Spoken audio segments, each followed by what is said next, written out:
All right, we're live today. We'll wait for some people to come in before I start this. Everybody's always asked me my finishing methods, so we got a comment here. Steve Berry, good morning. All right, we'll get underway, and if you come in, this is going to be an extremely long video series. So if you're not up to it, go watch it in the replay. This video will probably be 2 to 3 hours. The next one will be 2 to 3 hours. The next one will be 2 to 3 hours, so on and so forth. I'll try to put in timestamps so that you can see exactly how I do this. All right, I've got the basic rough sanding done on this airplane. When I say rough sanding, I mean down to 320. We haven't added any tissue to the fuselage as of yet. My finishing method involves mason jars. So you want to get yourself 3 mason jars, quart mason jars, because this is all the dope you're going to get. That's it. So you fill this container up to the top with unthinned dope. Good morning. Unthinned dope. So it's raw dope, so to speak. You mark the half, which is the 16, because this is 32, 16, and you pour that into a container. Then you double that with thinner. You get all the thinner that you want. The other half that's left in that can, I suppose you could do this with 2 jars, but I just buy them by the case. The other half that's left in this, you're going to add clear dope. You're going to put the clear into here and fill it up the rest of the way with thinner. Now this has been tinted. I've taken some white, probably an ounce of white, and I've added to this. This is not white paint. This is clear with white added, and that's to give you the white hue. And I'll show you what I mean here.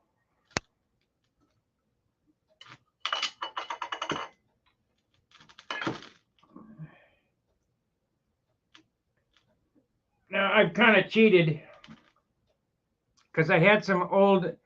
This is the A model clear that's crystal clear, which is non-tautening. I had some leftover tinted clear, which comes with an amber tint, and the explanation for the amber is so that you know where the paint is, which I'm not really buying. Let's see here, which I really don't buy. Anyway, I had some amber clear, and I put that in here to get rid of it because I'm going to quit using the tinted clear. So I filled it up halfway with amber clear and then filled it the rest of the way with thinner, 50-50, and then added an ounce of white. And you'll see when I go ahead and, why is that out of focus, or is that my glasses? My glasses.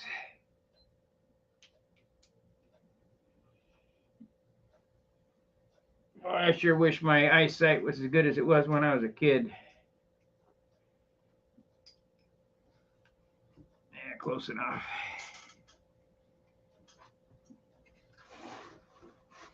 So we'll go ahead and put, see, it's, if you look at that, it didn't hardly change the color at all because there's no white paint in it, so to speak. I mean, it's clear. I might even add some more white. I'm going to go ahead and give this airplane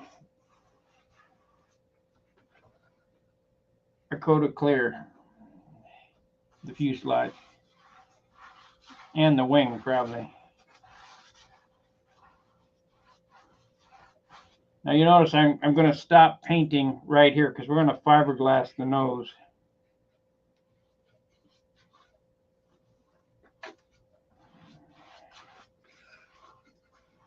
I mean, I even could, as a matter of fact, I'll just go ahead and paint over this because that means that the Z-epoxy won't sink into the wood as much. It'll still bond after we sand it with 320, but I don't know. It's a debate on whether to paint or not paint under resin.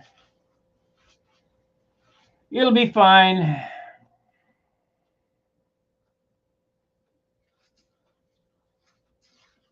I use hairspray on the wood when I skin the wings, so I don't know why a little dope on it wouldn't hurt.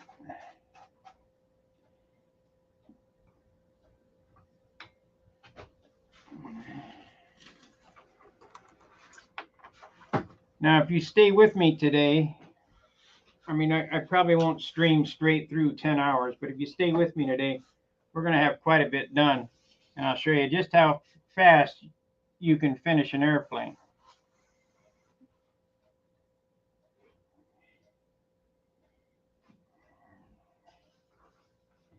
You know, they used to say when I was a kid, well, you got to wait a day between coats to make it light. Well, if you don't put any dope on it, it's got to be light. You just keep adding and adding and adding, it's going to be heavy.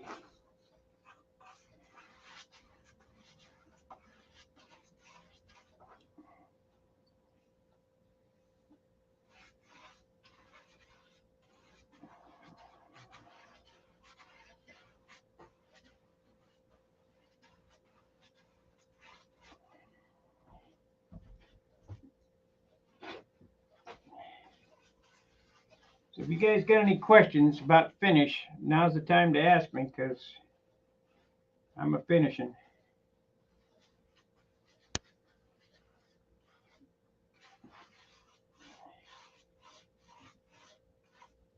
Remember, the next project is ink the Thunderbolt.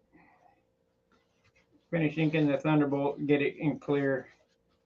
And no, it's not going to have spray shine on it, unfortunately. So it won't be on the front row if we got the current set of judges judging. Boy, no wonder why Ron Burns was so ticked off.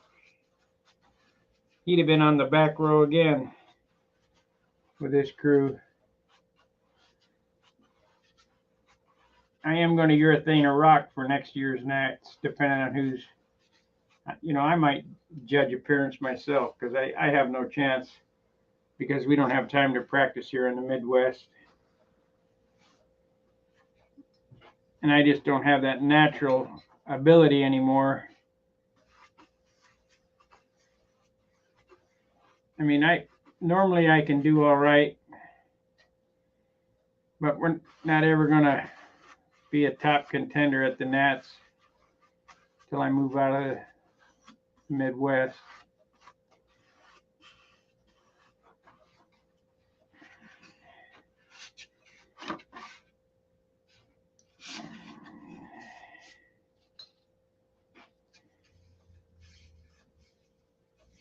Reason why I'm painting the flap here, the silk span was starting to come off. I didn't have any dope on it.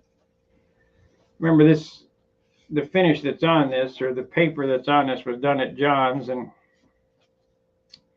like I always say, I'm very thankful for having a place to work over there. It just wasn't conducive to my style of building where I can really crank out some stuff if I can work on it whenever I want, and I don't have to wait a week to start finishing.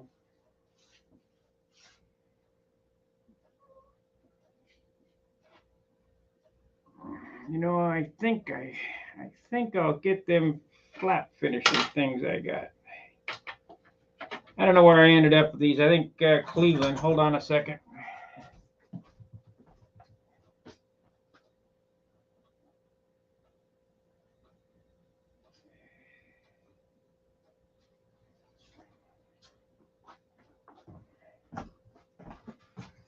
I got them set up for my style hinges right now, but we can go ahead and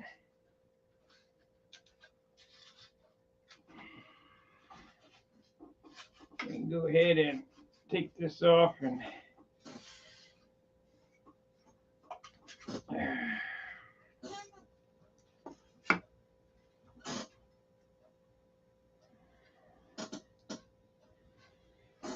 I don't know here.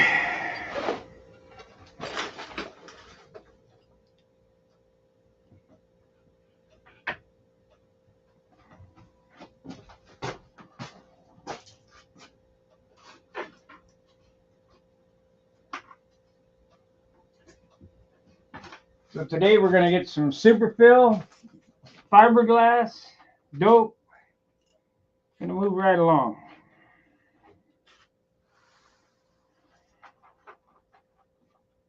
Let's see if you guys, I'll show you this here. Let's change camera angle.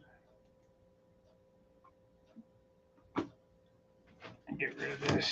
Well, this is what I use for the mouse, so we got to keep that there.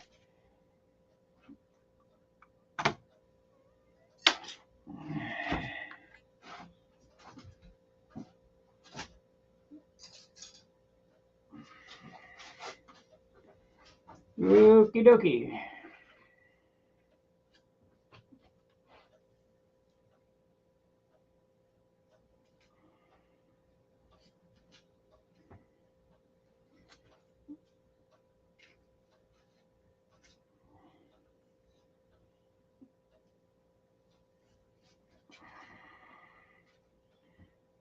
Now we can just slather on the paint.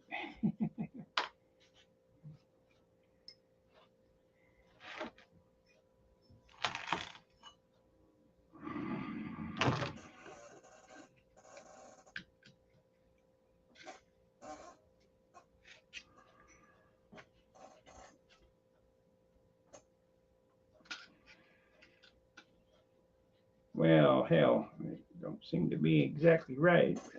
We'll make it work.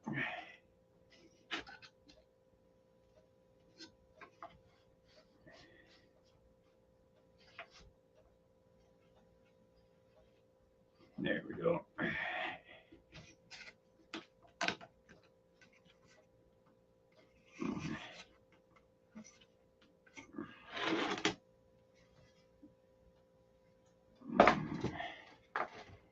Like I say, now I can just slather it on, just goober it on.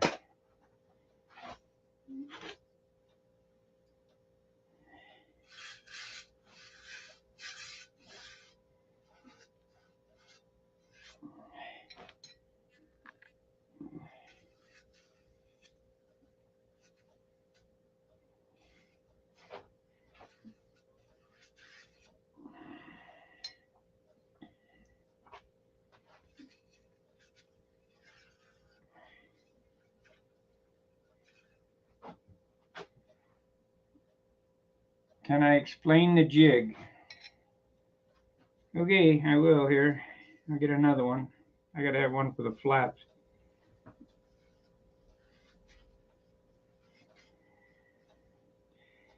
Pretty simple.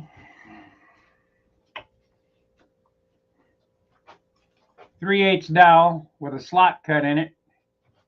Piece of 32nd plywood that you can put in the slot. Like so.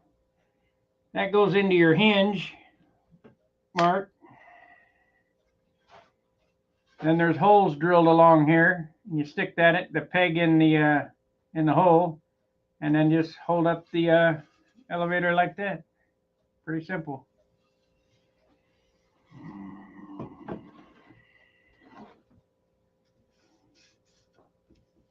Boy, it's a good thing I did this because the paper's coming right up. I have to push it down.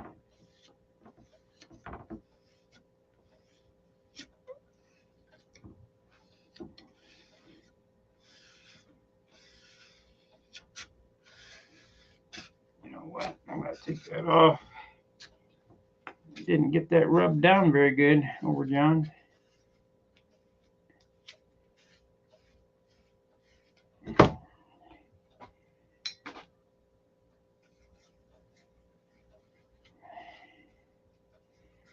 Can't have that.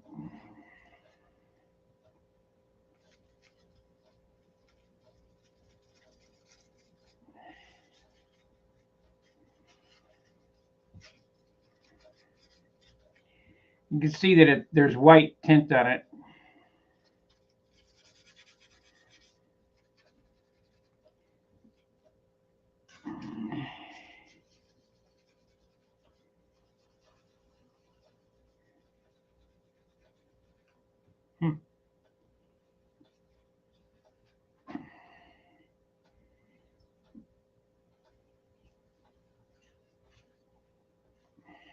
If you don't rub it down like that, when you put the tape on it, it'll pull the paper up right down to the wood.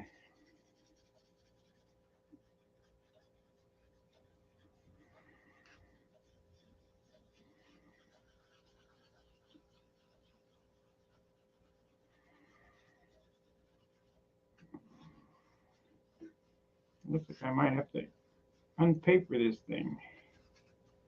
Maybe let's get straight thinner on it.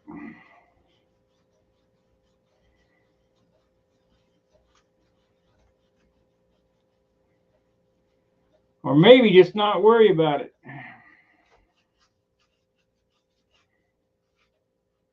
Yeah, it looks like it's laying down now.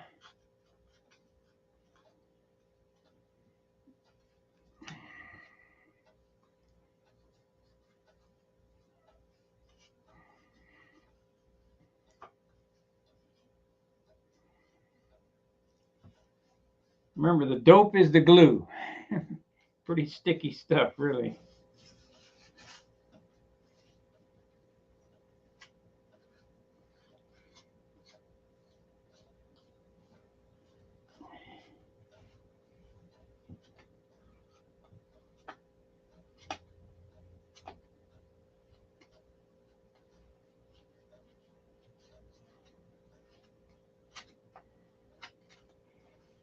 Okay, try this side now.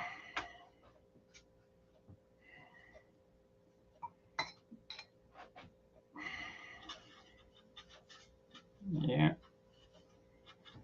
I didn't do a very good job of sticking it down when I did it over there. Probably was in a hurry.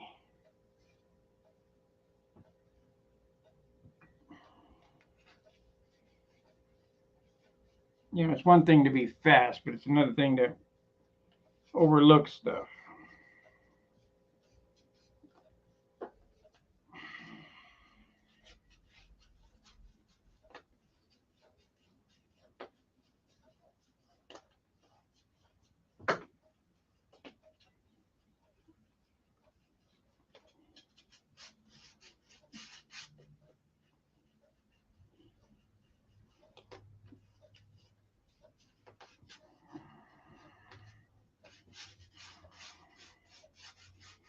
So you want 3 coats of dope on the airframe before the paper, and that's what holds the tissue down. You won't end up having problems like this. Of course, this is not going to be an issue.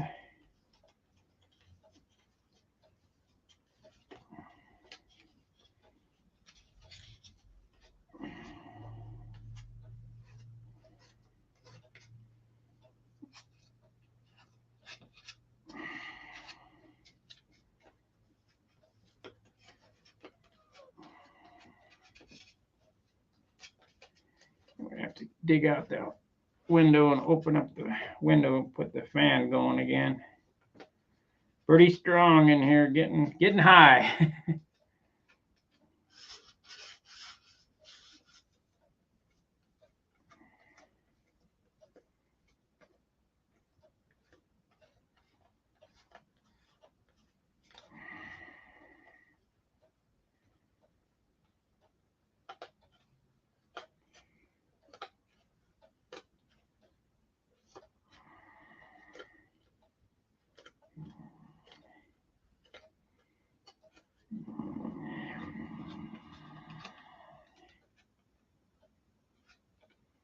Yeah, we'll let that dry.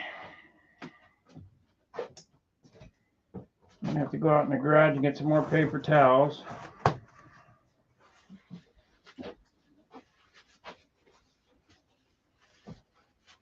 Any questions? So we got one coat on here. Let's do the bottom now.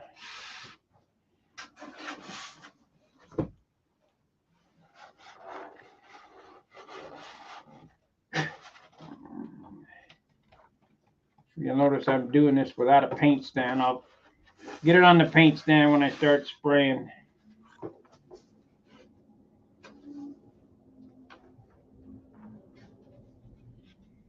Where's that knife? Where's the knife? Man, I'm looking for parts for this airplane. I found all kind of stuff. I got a Bali 13.6 prop and an old spinner that fits perfect.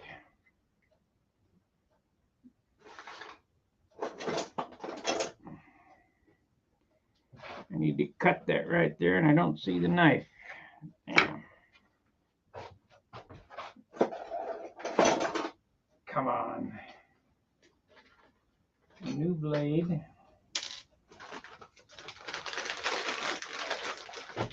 Is the thinner adding? No. The thinner gas is off. That's the difference between dope and urethane. Reducer doesn't gas off.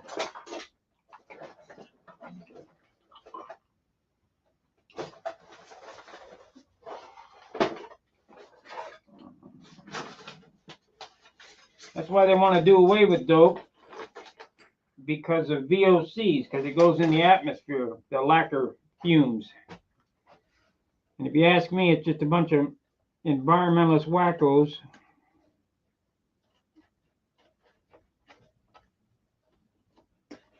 Can't tell the weather is going to happen tomorrow, let alone 100 years from now.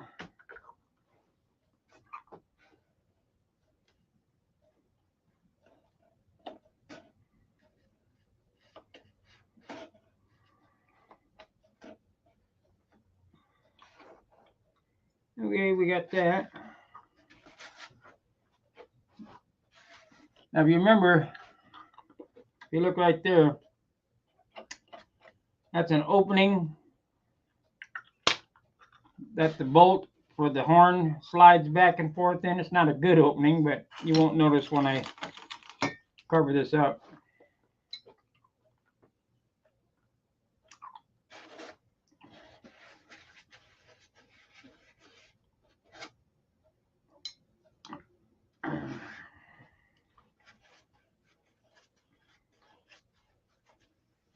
But we got to have 3 coats of dope on this to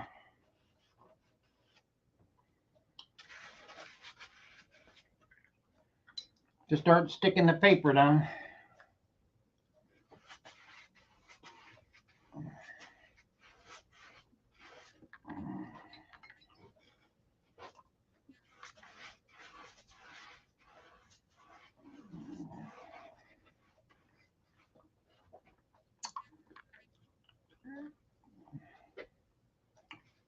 Wonder how long I can go without listening to anything.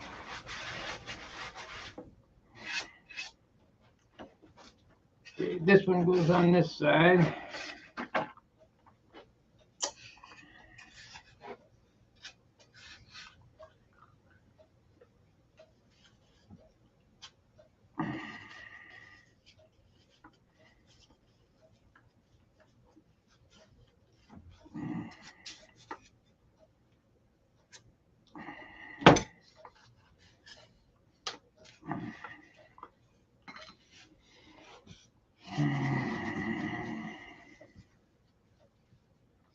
Boy, it just lifted that paper right off.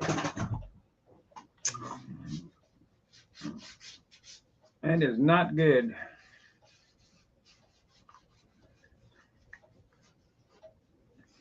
We'll make it work, though. We ain't gonna make a huge product out of this.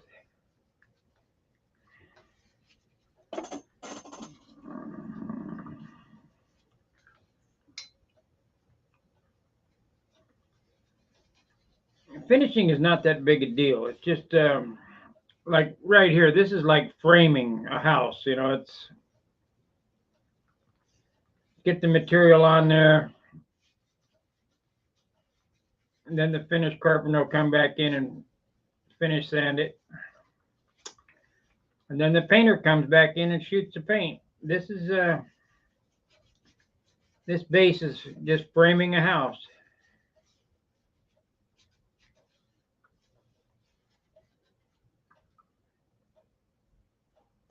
This is OB. I need to put a mark on it.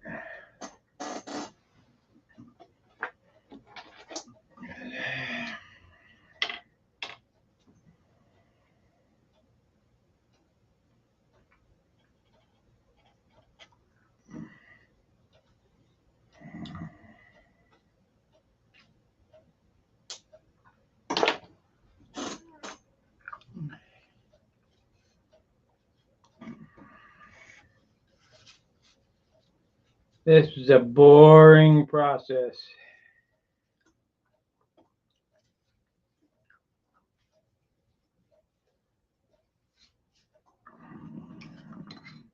That nobody likes to do because it's a lot of sanding.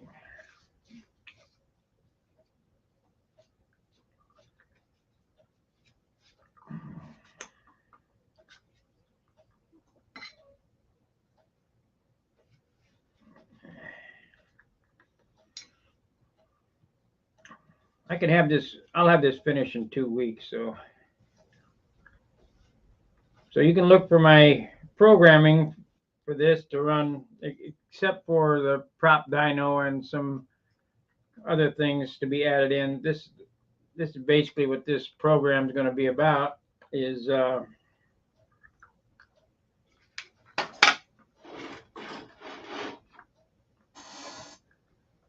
finish of this airplane. Maybe we can take it to FCM. Look at that. What did you do that for?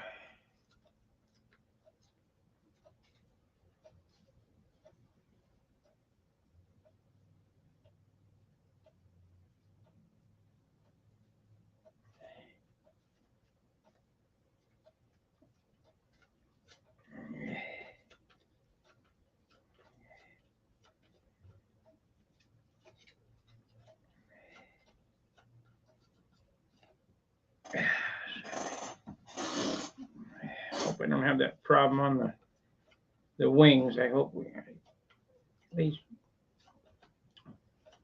at least force that down.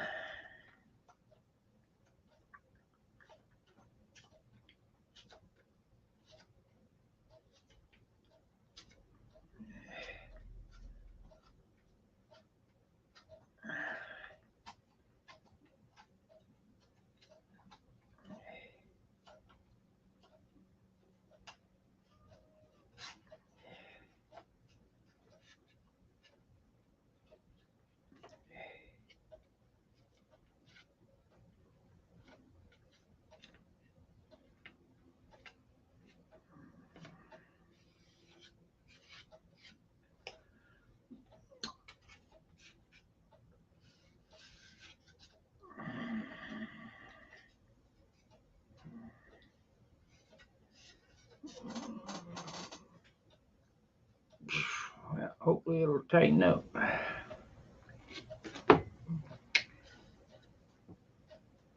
Nope. Nope. I'm thinking this airplane's gonna be red.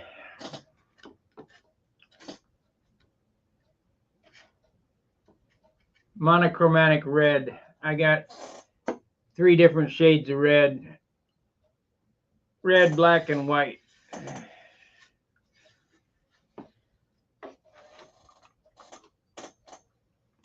But in order to get the red to pop, you really need a light base coat. So as good as any. I was going to paint it like the box, but I got other visions now.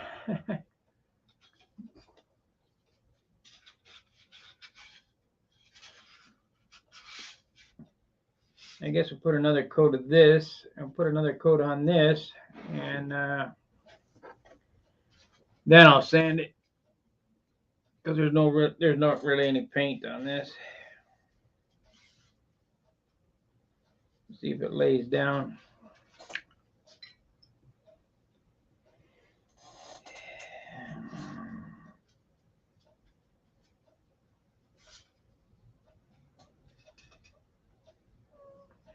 It's raining outside, so it wouldn't be flying today anyway.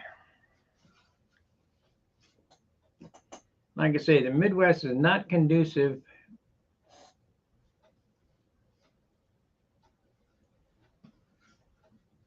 to flying. I'm thinking about doing a real wild custom paint job on this thing. Not that it, it'll probably never be a Frontline Nats airplane, but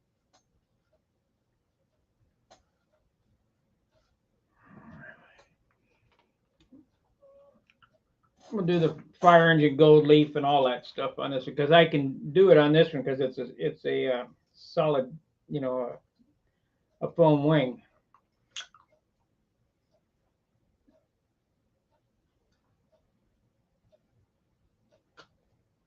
I just wish the mindset didn't go away of urethane or spray shine, whatever you want to call it. Okay, let's get these out of the way.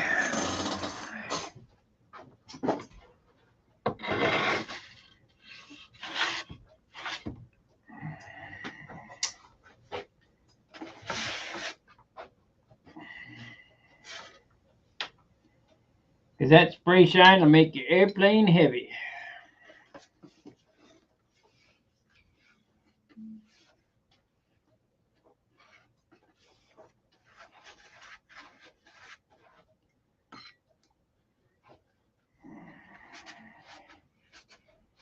This is Missouri. If somebody says, well, it only adds an ounce, say, show me.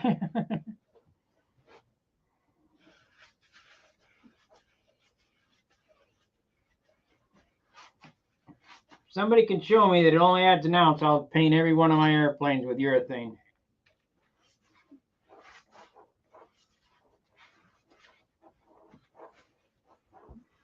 But then, of course, there is the repair aspect, unrepairable. You got to really work hard to get them repaired. We'll probably get the super fill on this today. Get the fiberglass on the nose.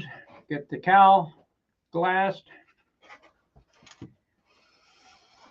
I'm going to try to put in 8 hours of work.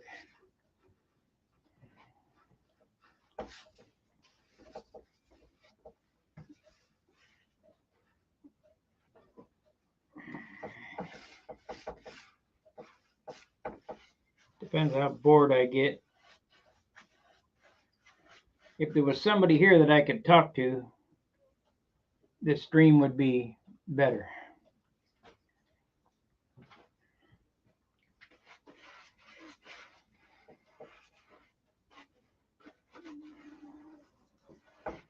Okay. It wouldn't be so hard to do.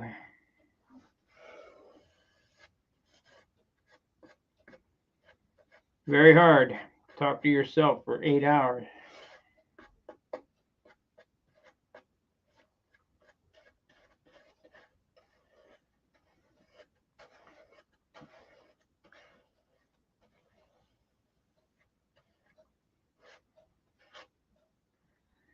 Okay.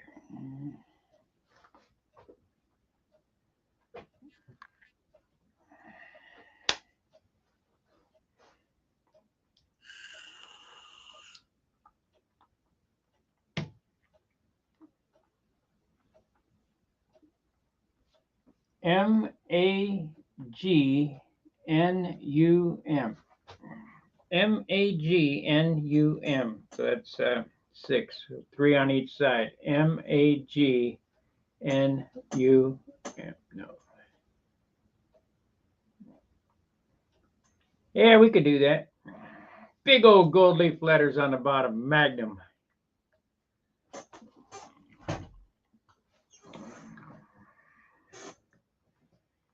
And on the top right hand SIG, their insignia, their logo.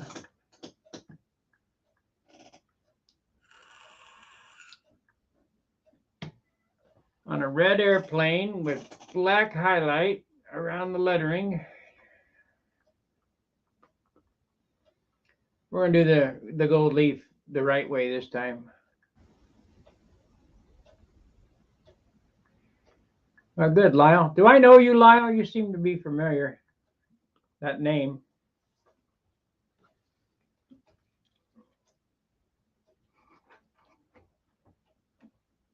The most important catch that I put out today is the allocation of dope, how to mix it. That'll yield a 6-ounce finish on any big stunt plane. You only get 1 quart of dope. So if you put 6-ounce finish like this,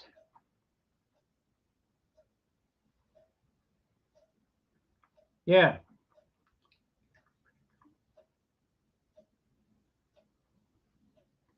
Hamburg. Oh, you're in Germany?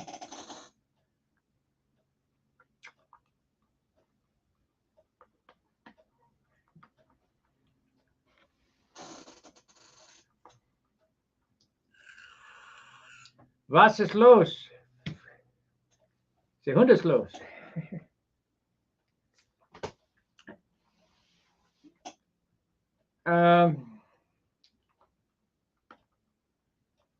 The mixing of the dope. I'll go through it one more time. Pretty important. Fill this quart up all the way to the top. Pour half of it off into another quart. Fill it up all the way with thinner. Then fill this one up with thinner. Then add whatever color you're going to paint the base. Kansas, RC Steve. I've been to Kansas before.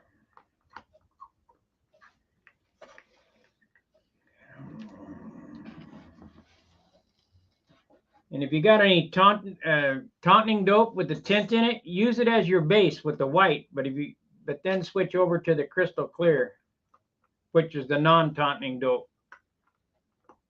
It's the A number instead of the 9306, I think. I'd have to look at the can. I think it's the 9306 is the taunting amber color dope, and the A number is the non-taunting crystal clear. Let's turn this over and get the tops of this.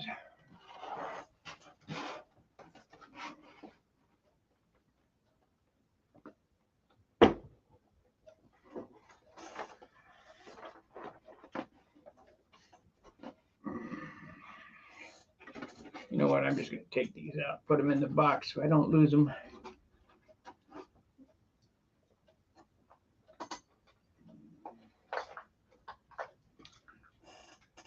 Them cleat hinges are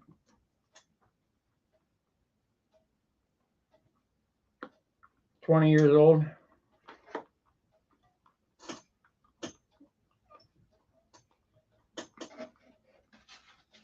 I kind of vowed when I started this airplane, I wasn't going to buy anything for it. I'm going to use all my old stuff on it. Of course, you got to buy glue, you got to buy dope, you got to buy soak span. But major components: fuel tank, engine, wheels, wheel pants, landing gear, etc. Wire. I didn't spend any money on this thing, really.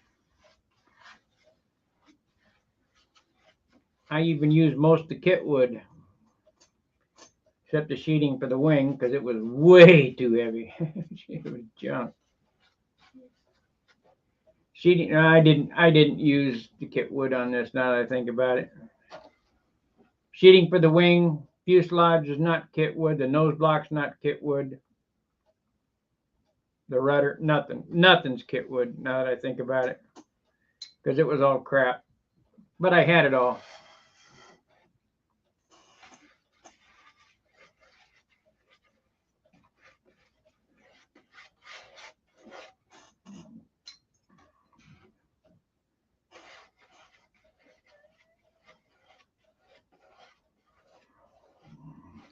This 3/16 was left over, the rudder 3/16 was left over Thunderbolt fuselage.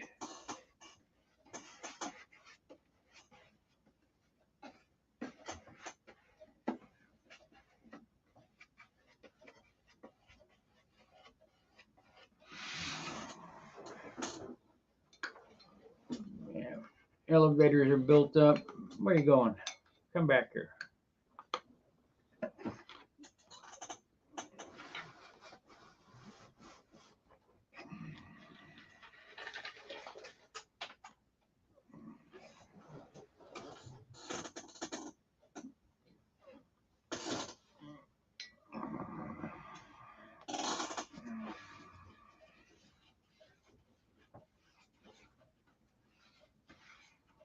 So what I'm looking for on this stuff is if any of the paper lifts up. If it does, like I'm going to have to do like I did with the elevators and rub it down.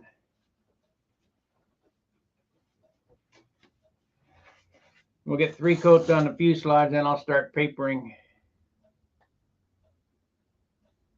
Well, it started out as a kit,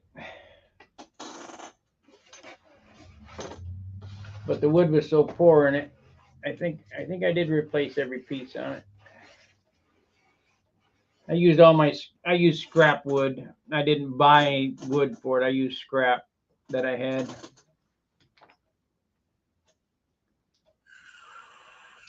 I got another load of 4-pound wood on the way right now for the next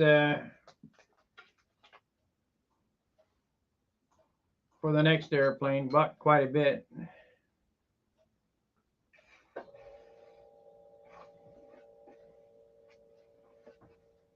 Ended up getting 60 sheets.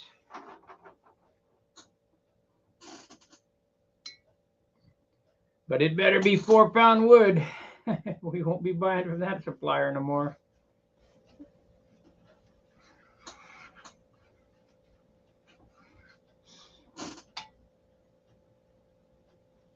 SIG Magnum.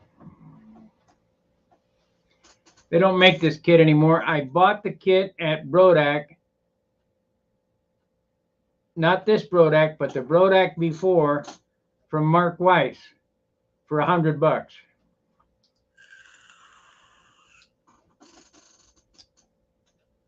And because this airplane does fly well. I mean,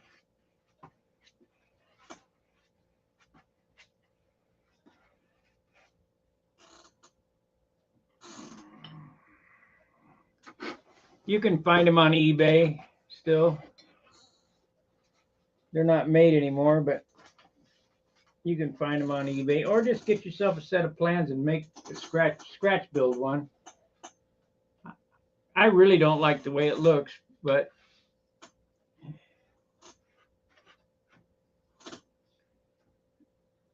it's a big Nobler.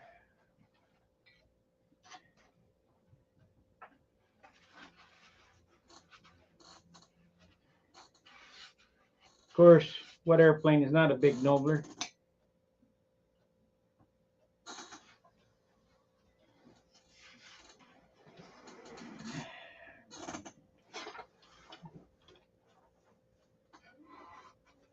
Oh, we got some big old scratches up there.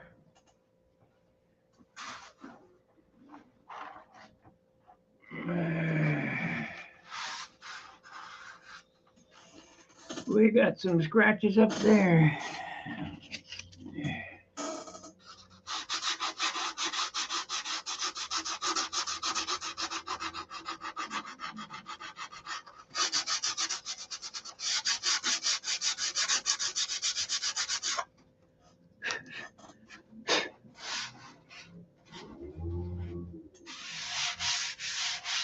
I'll probably sell this airplane. I don't know. I don't know what I'll do with it.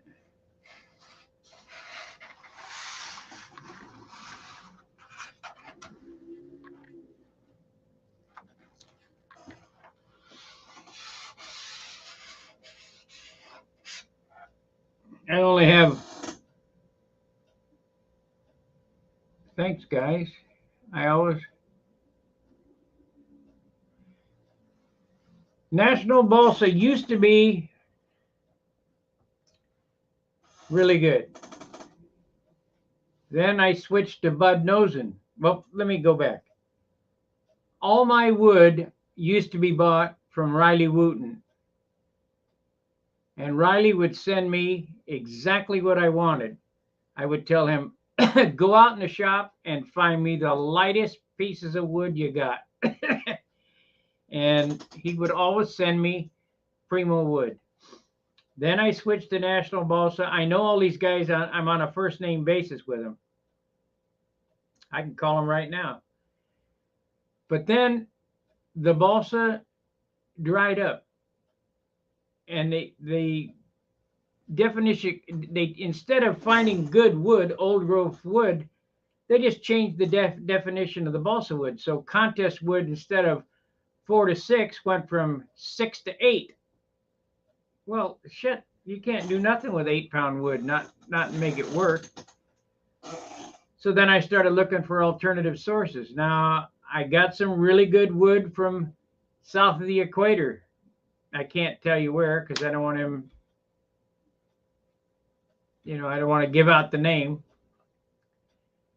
But I bought from Bud Nosen as well. And Bud Nosen used to be primo wood. SIG was exceptional wood at one time. We used to go to the SIG factory and say, give me a piece of 3.5-pound wood, and the lady would pick it out, and those old ladies were a scale. Her hands were scales. They could tell. Well, this weighs 6 grams. This weighs 5 grams. They knew. And I would load up at SIG, especially when we went, for the SIG meet. We'd all go there and camp out on the runway, and then during the day go to the factory, and they used to let you go in the back and you go buy the saws and select wood and all that crap. But anyway, so then from SIG, I went to Brodak. Well, Brodak, I can go into Brodak's and hand select my wood. Well, when John was alive, the prices were reasonable, and I would go in there and pick out what I wanted, and I would take it over to the hobby shop. They wouldn't even ask, what are you taking? I'm just take a big stack over there and take it to the hobby shop and pay for it.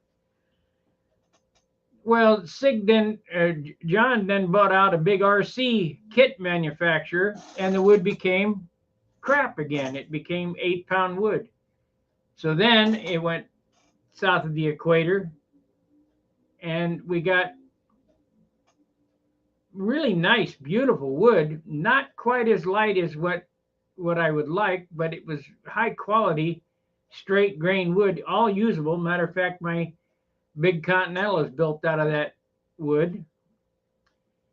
It's 62 ounces. It would be 56 ounces if I could get Riley wood again, but you can't. So now I got an email stating from this guy that he has what I'm looking for, and how much would I like? And so I put in an order. We'll see how it goes. If it's 4 to 6-pound wood, we'll order again. If not, well, I'm just out, and I got some RC wood to sell RC guys.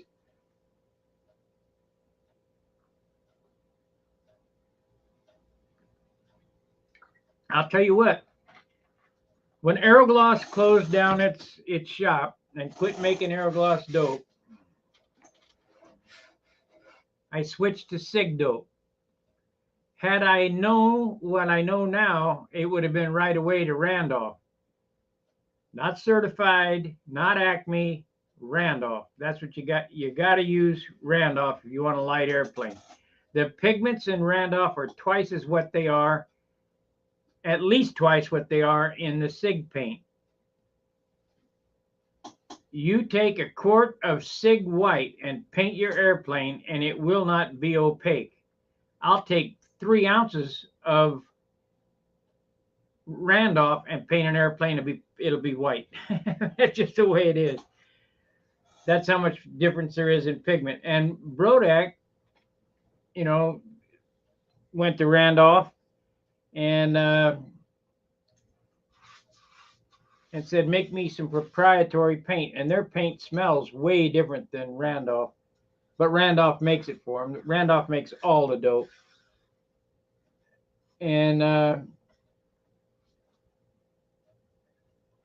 the pigment, that's why Wendy used to decant his paint. If you ever watched Wendy videos, he would decant the paint. Don't do that.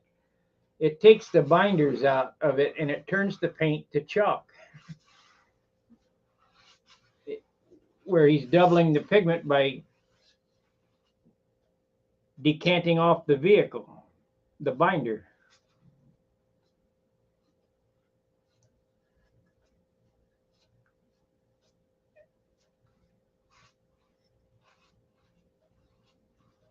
What should have happened with Brodak is they should have just took no problem. They should have just took Randolph formula and put some stinky shit in it to make it smell like Brodak and left it alone instead of changing the formula. And how we know this is true is when I went over to John's house, he was probably doing 10 or 12 ounce finishes. I don't know the exact number. I don't think he does either. 10 or 12 ounce finishes with SIG dope. I said, why are you using that? Use a whole quart to get a paint job. I told him, hey, you switch to this and it'll be that much in the bottom of the can and it's covered. And when you get a hold of John, or if he ever comes on or whatever, just ask him. There's a difference in material. It's kind of like when I found DC 540. It took 20 years to find it, but it was the greatest. And the closest thing I've come across now is not the Crest. Crest is way expensive, just ridiculously expensive. Is the AutoZone primer, and it's $5 a can. It should be $1 something. When I bought DC 540, it was $1.80 a can. Yeah, I love the smell of dope all the time. Okay, so we got a coat on this thing now. Let's go back on the back and we'll put another coat on this, and I'll put another coat on these. I need to get 3 coats on this stuff before I start sanding. So it's a rapid fire finish system here today.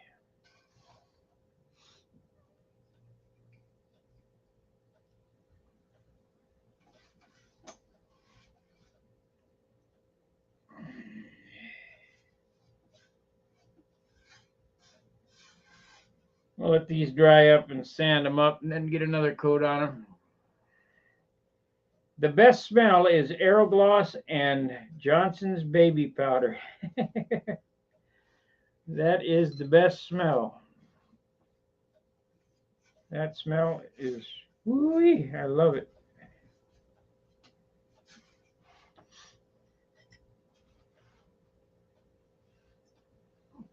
You got to be a dope head.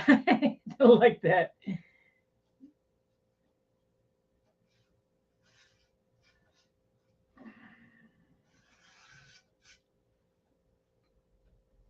I don't know whether you get high on this or not.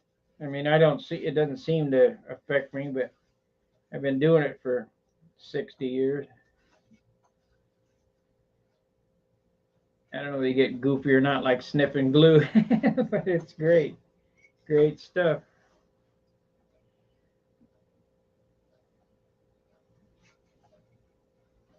I wouldn't stick my nose on the can, let's put it that way. I mean, I don't mind smelling it, but huffing it, no, I don't think so. Glue your last brain cell together.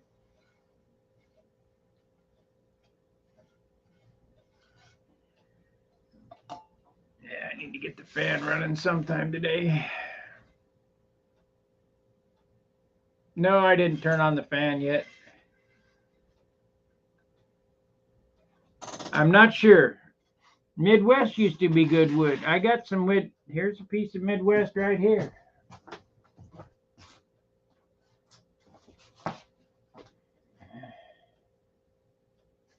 Kind of got to buy wood wherever you can get it. I mean,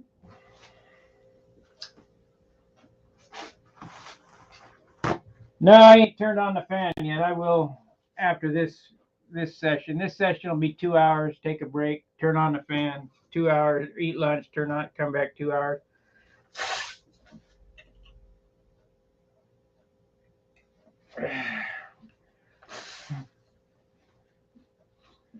It'll be fine. Don't worry.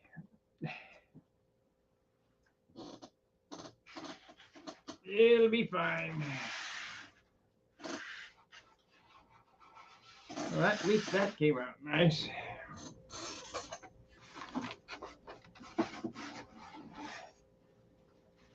That came out good. Let's get the 320. Hit that real quick.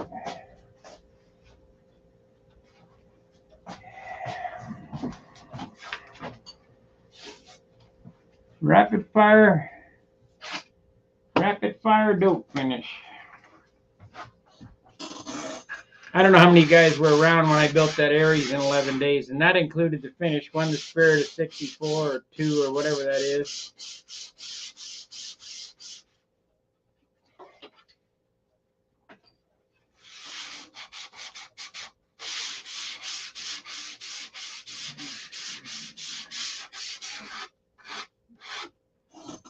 That was an I-beam wing, including is bot USA. I don't understand what that means. Is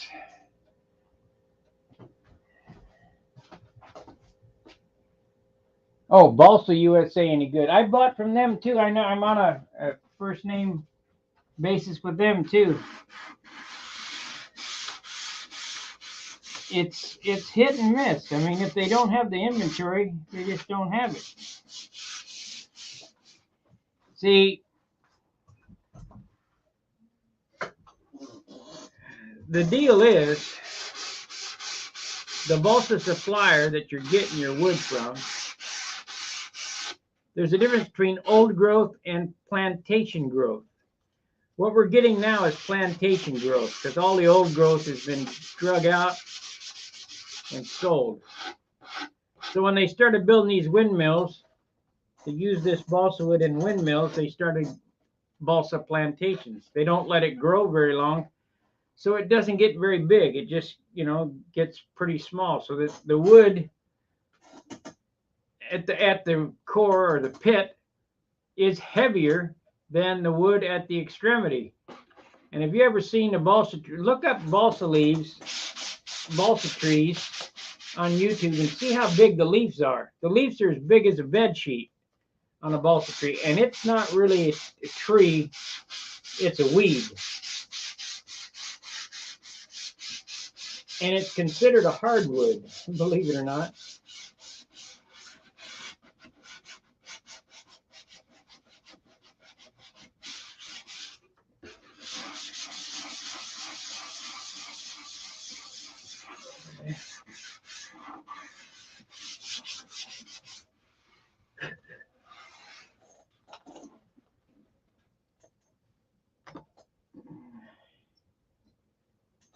I'm gonna have to get some more on the wings too. One more coat on the wings. We're going to use all this cord here on the base.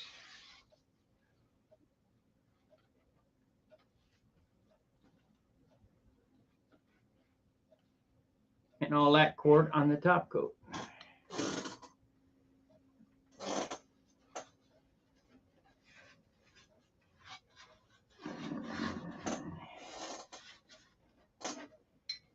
I'm just kind of getting her prepped in here for tissue. We got to have glue on it for tissue. Then I can do the stupid fill, and we'll, because it ain't what? Yes, they're good. Really? I don't know what yes it ain't means, because it ain't means everything I tell you is true. Look it up.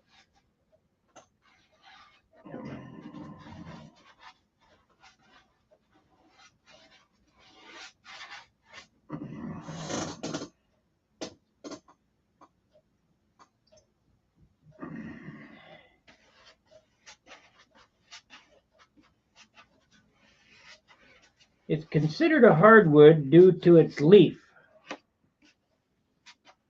I don't know how that works, but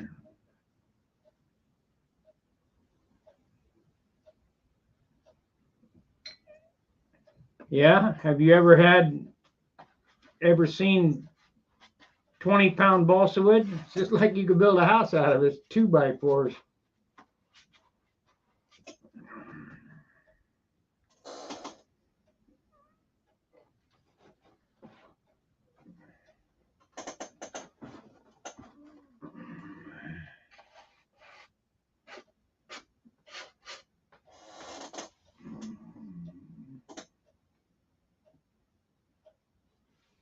Hardwood and softwood refer to the seeds, not so much the wood.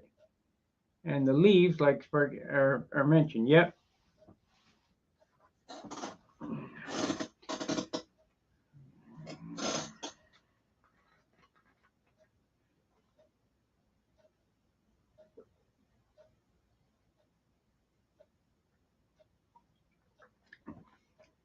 Type in Google, is balsa wood a hardwood or a softwood? Type in Google, what does a balsa tree look like? The leaves are huge, like a bed sheet. It's a weed. It's not a tree or a plant. It's a plant, and they grow real tall. But when they're plantation grown and they're grown in rows like they would corn or whatever, they only let them get 6 inches around. You know, they grow 6 inches in a year. But old growth that's 5, 6, 8, 10 years old, they get huge, big around, and you get the light wood out of that. Well, all that's been drug out of the forest, or they're not even looking for it in the forest anymore. They're just using the plantation wood. And they're in it to make money. You know, most of the light stuff's left there on the floor, on the forest floor. Because I think they get paid by the ton. I don't think they get paid by how primo it is. So you basically have to have somebody down in walnut's a hardwood.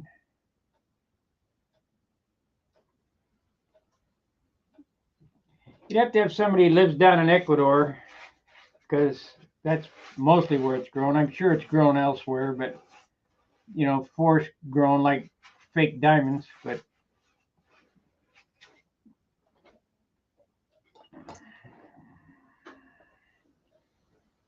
okay, when I get a coat on the bottom, we're going to start fiberglassing.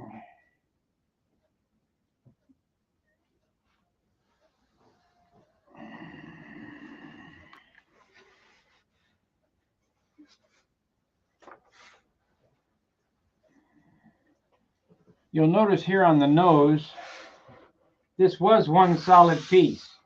You'll notice right here, I had to scab in a piece. I sanded right through. I got it too thin, and I got a soft spot in it. This airplane here is soft up here too because it's thin. So anybody that touches this airplane, please don't put your thumb up there and smash the nose. It'll have glass on it and maybe some carbon fiber reinforcement, but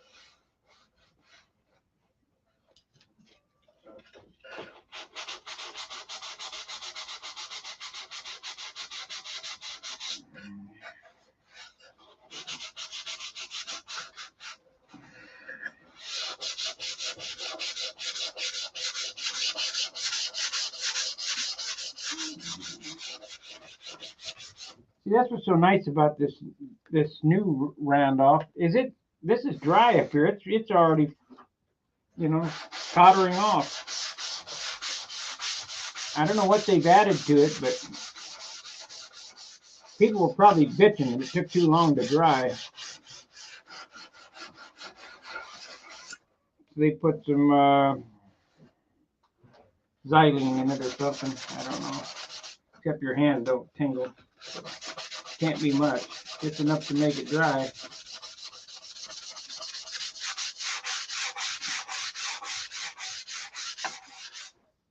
It's not balling up for nothing.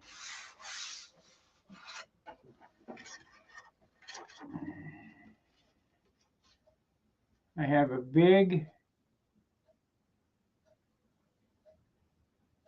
extra to build next. I can't see that word. I have a big something extra. Okay. Well, if it's a kit, you can build it in a week.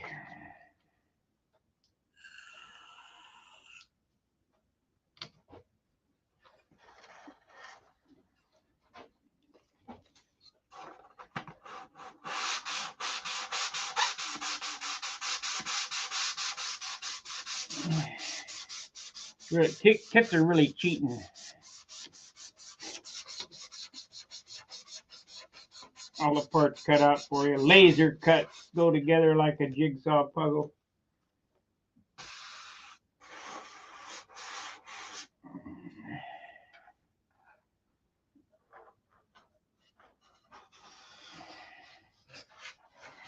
Okay.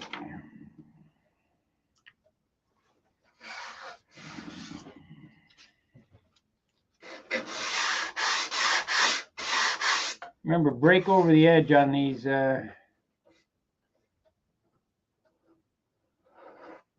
Break over the edge on all the plywood here, or else the paint will crack off.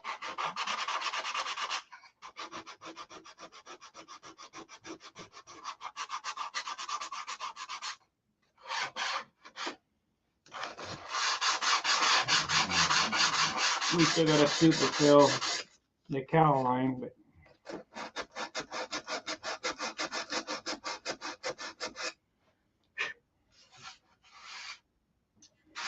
this was a kit, but it became a scratch built. Like I showed the fuselage side somewhere.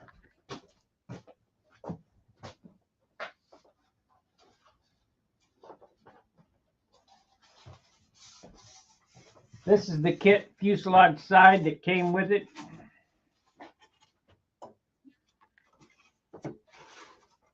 And that's how much shorter the nose is on the kit, 2 inches shorter. But the plans show it this length, so this wood, I would have used this, but this wood is rock wood.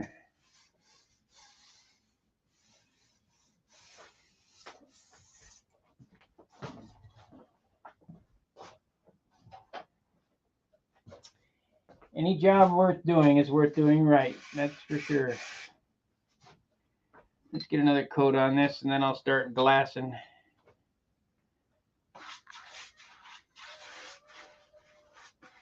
So that things can be drying together. We'll do the glass, and I need to get the super fill in there.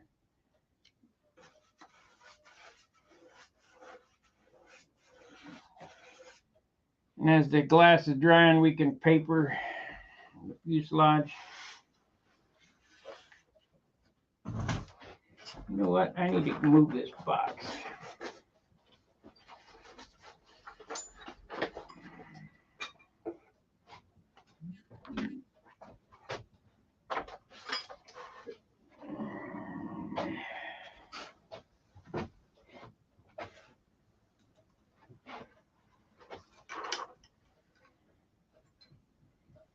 How many of you guys will stick out the whole finishing process?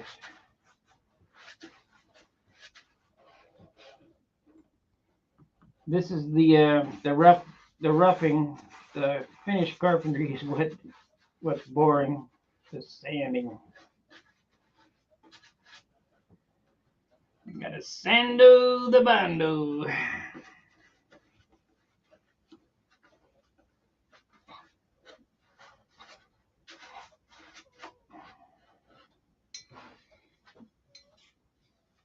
Yeah, I'll just glass it.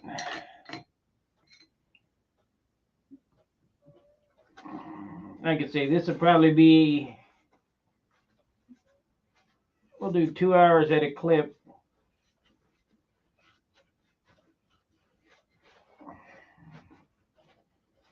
Two hours would be noon, yeah, well, 11, lunchtime. I'll eat lunch, let this dry, come back, work 2 hours, eat dinner, whatever.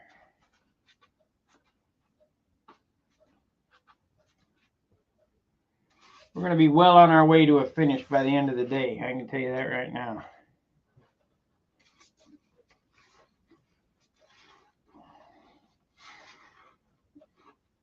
You're supposed to let this stuff dry a day per coat, but you know what? You don't really have to. As long as you can get it to powder off this roughing into this here, just slather it on and sand it off. Hit the like button. Yes, hit the like button. Hit the subscribe button. Become a paid subscriber if you can. It's only $4.95 a month, unless you want to be a big tipper. I do have some big tippers that pay $25 a month. Not many of those, but I mean, this content, it costs me a lot of time and a lot of money to make this stuff for you guys. And I'm not working, so it helps me out.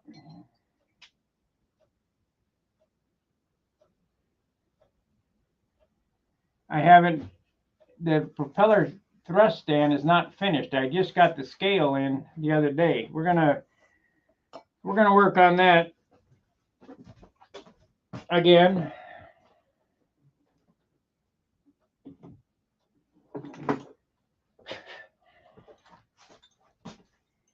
I just got the scale in yesterday.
All right, sorry about that. I touched the cord. Got cords everywhere. So, asking about the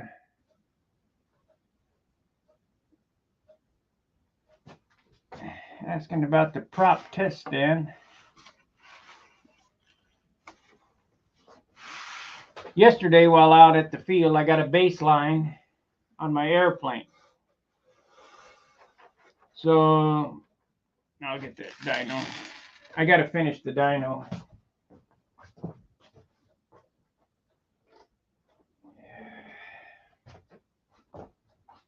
How this thing is going to work.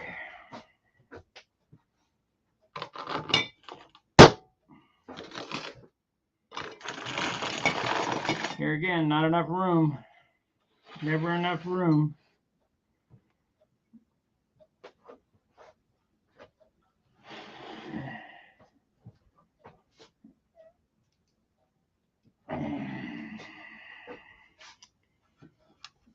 Now this dyno is going to work.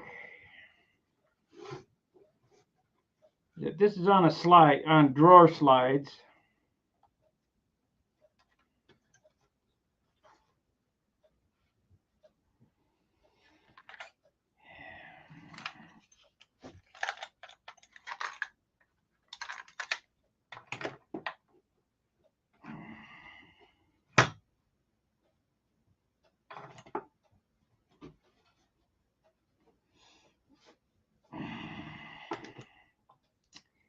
This is set to 8,600 RPM.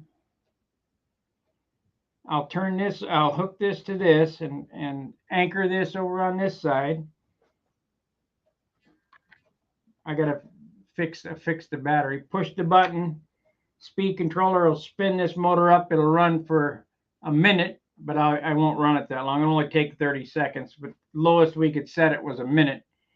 It'll pull this forward and give me a number. what this prop efficiency is. Let's say it pulls, I don't know what it's going to pull. Let's say it pulls 10 pounds and it's at 4 pitch. Okay, great. I put the prop on that I know works and it pulls at 11 pounds at 8,600 RPMs. So then I can pitch this propeller until it pulls 11 pounds, and then we have a matching prop to the one that I know works.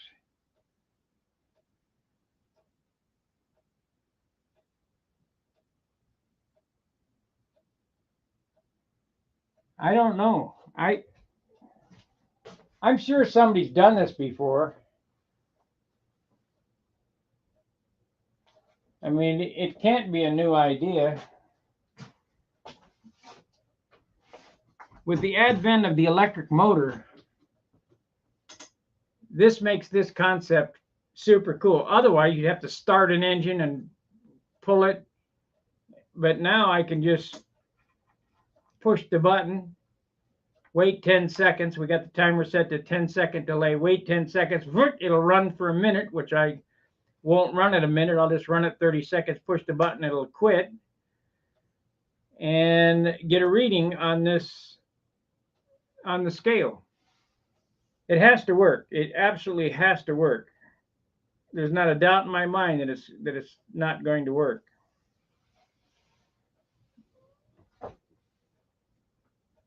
And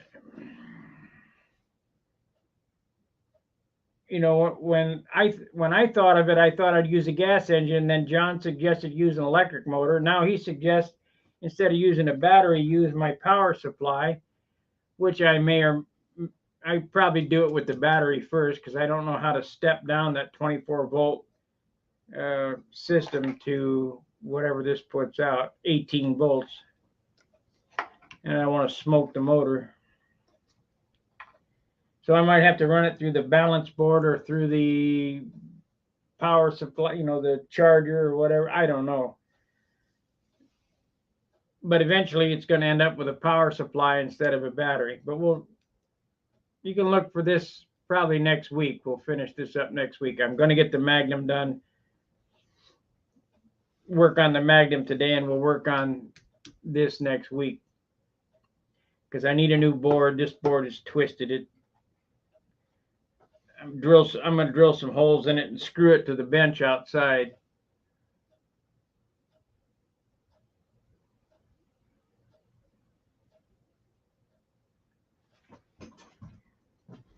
Let's see here. It should in my mind. I think that's how they do a turbine engine. Well, when I ran Harleys on the dyno, it's a water dyno. They have a drum that the rear wheel sits on, and what it does, it puts the brake on, and it measures how fast it can spin that, you know, 2-ton drum up. Well, they got some type of oh, what the hell's the name of that? Oh shoot, I can't remember the name of that thing now. Anyway, they have a measuring device to see how many RPMs you're turning that it takes to go from, let's say, 4,500 to 6,000 RPM, and they measure that distance, and that tells you how much torque and horsepower it takes to turn that 5,000 or 6,000 pound drum up. Well, all I'm doing here is getting a number. You know, I'm going to pull and get a number and then tweak the prop and get a number. It has to work. Absolutely. It doesn't tell me how many horsepower this thing's got. I'm sure Brett Buck could figure it out, but you know, I'm not smart enough to math-wise. I just want a number. I'm sure Brett could figure it out. How much, you know, how much this weighs and how fast it pulls it forward and how much force it pulls it forward with, and pi times radius square with a biffle plate and waffle pump. You know, all that other nonsense, but I don't need that. I just need a number. Okay, so let me clean this out.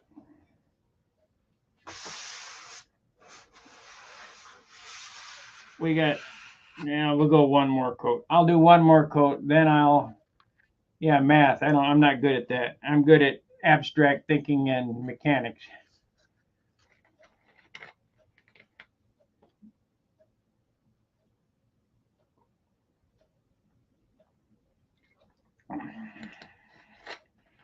Engineers design it, mechanics make it work. And you can bet on that. All right.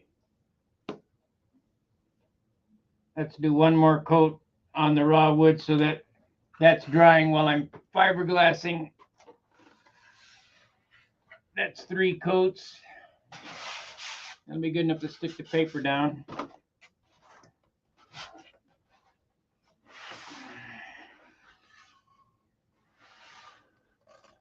Time management. What do we got here? That's a big booger. Where'd that booger come from? Sand that off.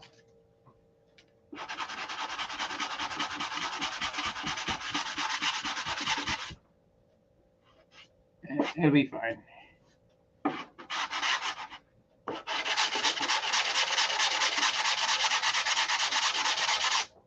For you guys that are engineers that watch this, I don't mean to upset you. I'm just... Matter of fact, the engineer guy said that it would be better if I cut that sled down. I am going to cut that sled down to make it more like an airplane. We'll cut the body of the sled down. I'll just run it on my table saw and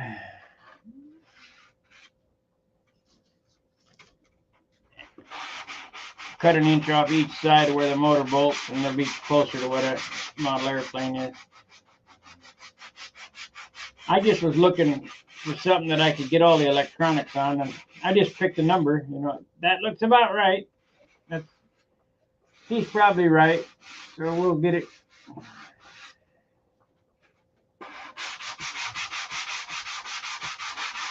We'll get it cut down.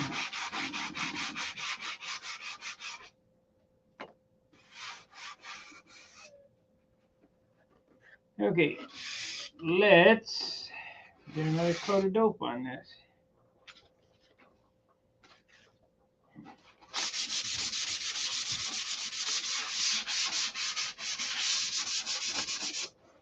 Quick sand.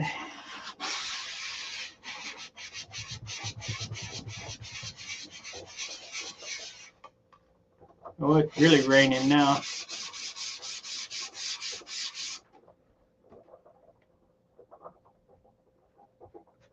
That's something I was wanting to verify with you. What? What is?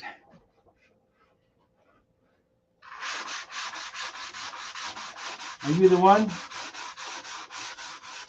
Are you the engineer that told me to cut it down?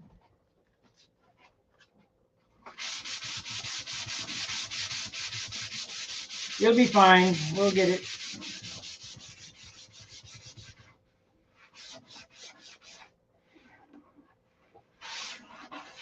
I don't think it'll make that much of a difference, but right chance that I don't want to build this once.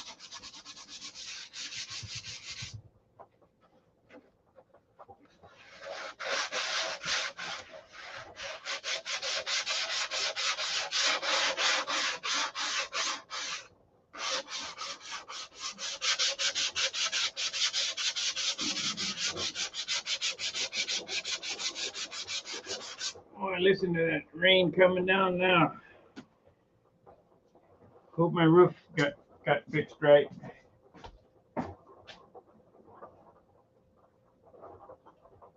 You're an engineer, okay.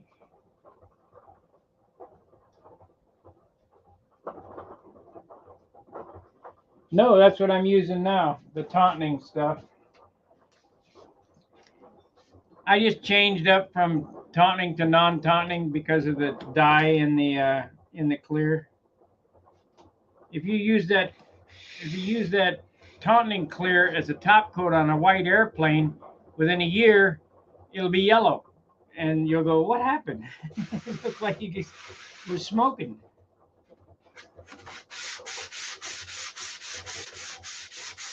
Insignia white will be off-white.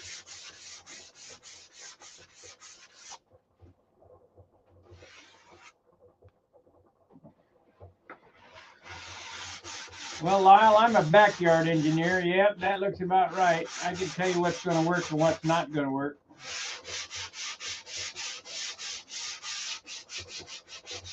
I can make all kind of Rube Goldberg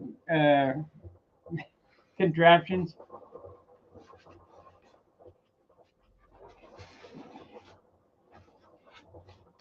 I think every engineer should be a mechanic first, because then you'll know what it takes to take it apart. Because some of them guys make stuff that are impossible to get apart once you get it together.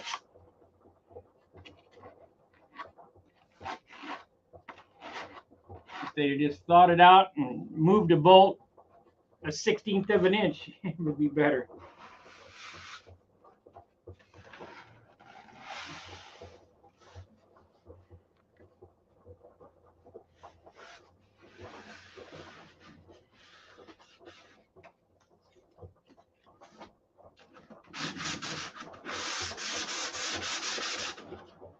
I wonder where Captain Dave is. He's a mechanic. He used to work where I used to work. Harley mechanic.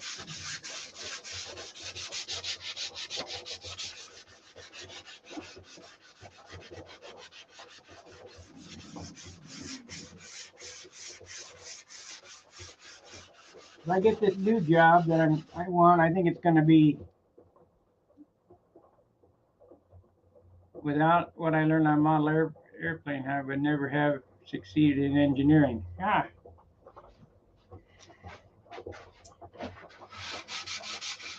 Well, I'm a 60-year professed model engineer. You know, they can do all this math and all that nonsense. Yeah, I can look at it and say, that ain't going to work. No way.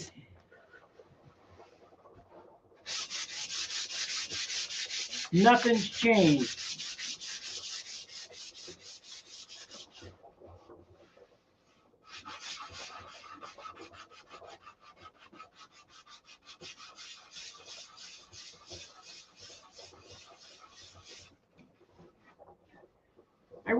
I wish there was more time in a day, because you know I have that 3-axis CNC machine out in the garage that I haven't taught myself G code yet.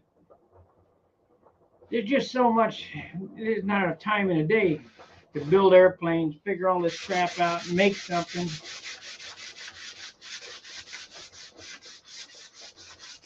Not a world I was born into, so I got to teach myself, just as I taught myself computers and coding and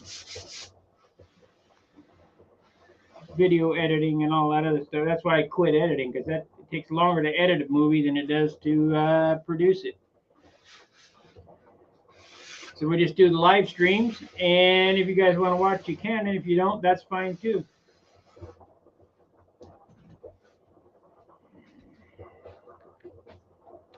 Okay, let's whip on some clear, and that'll be the third coat. We can do the paper after getting some superfill in that engine compartment and some Z-epoxy.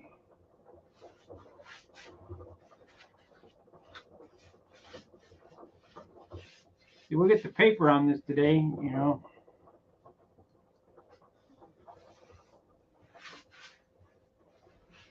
And then probably tomorrow, I don't know, maybe later this evening, get the fillets in it. I wanna zing through this process. I don't want to spend weeks and months on this stupid thing.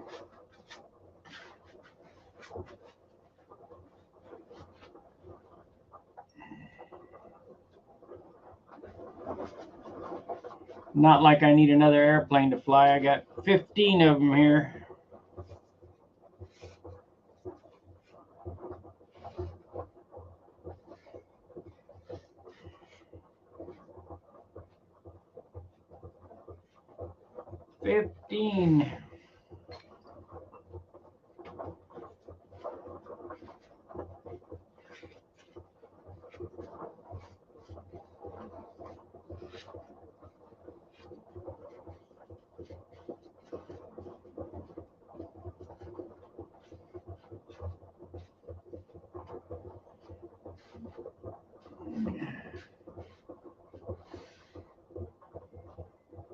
If somebody in my area would like to buy this and you make a reasonable offer, it can be had.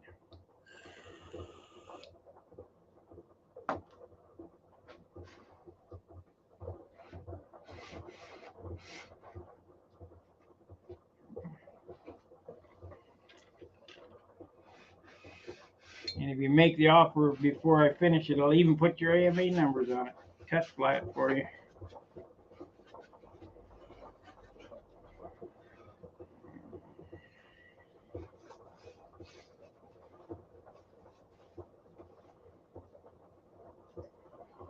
I guess we could do the AMA numbers last.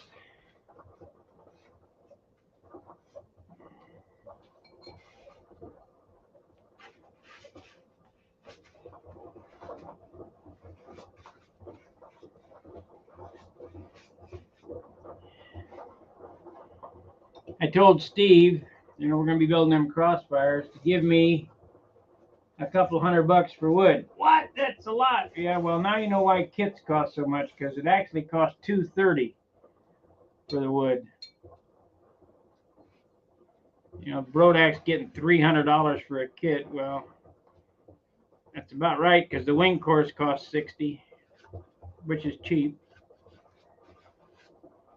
That's $290.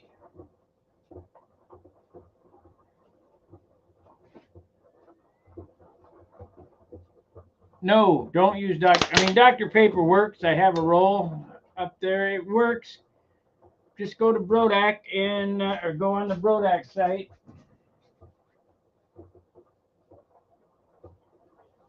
And order you up.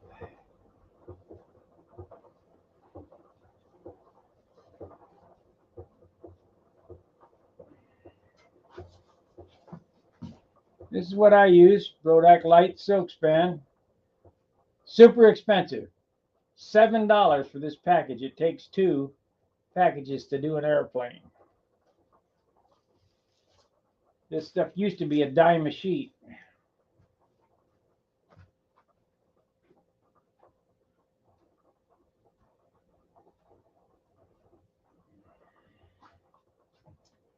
Back in the K&S days.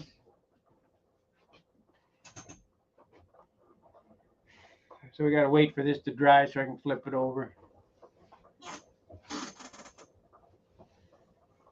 K&S was the best. And Art Schaefer used to get me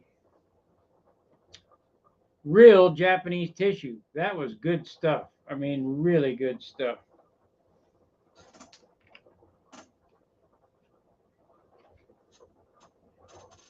And by far, Japanese tissue is the strongest thing out there. Besides Polyspan. The Polyspan is very heavy. Don't put Polyspan on a foam wing. There's no need for it. Only use Polyspan. And if I ever use Polyspan again, I'm only going to cover the open bays. I'm not going to cover the leading edge or the trailing edge, just the open bays. No, not that I know of. SIG has shut down their operation and shut and sold everything and moved. As far as I know. You might check their face nose page. I hate sending people to Facebook. Zuckerberg's Facebook ain't gonna be around a whole lot longer.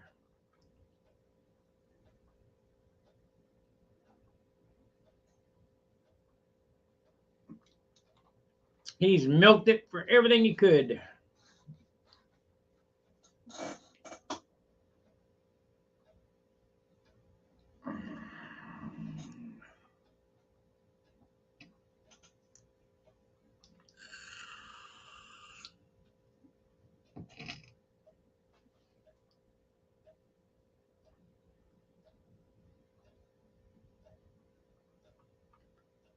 I don't know. Okay, you dry yet? Nope.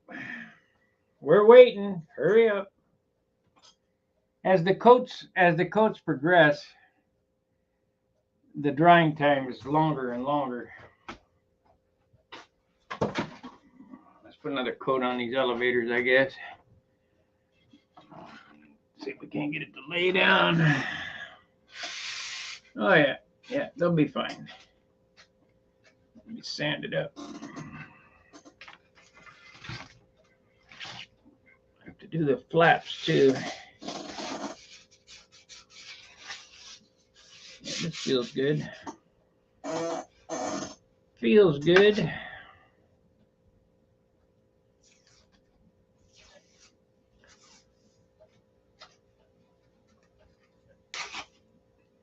Glow doubles are all right. Enya number 4s are good, except you got to rework your igniter to fit the plug.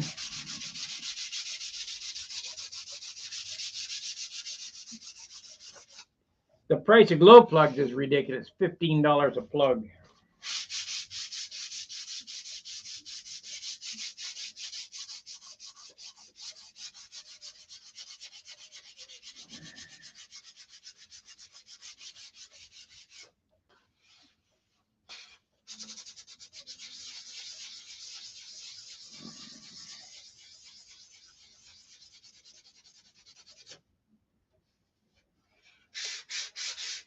If that don't make you sick, $15 a plug.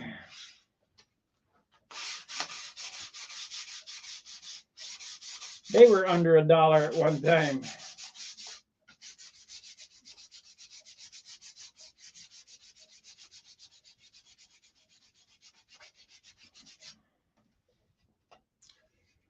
But I suggest when you buy plugs, buy a card. Don't buy just one. If it costs you $100, well, money in the bank, because they're only going to go up.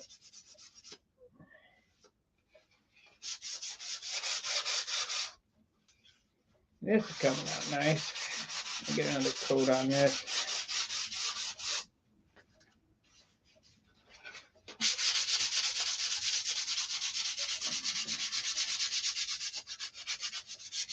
Bando the bando.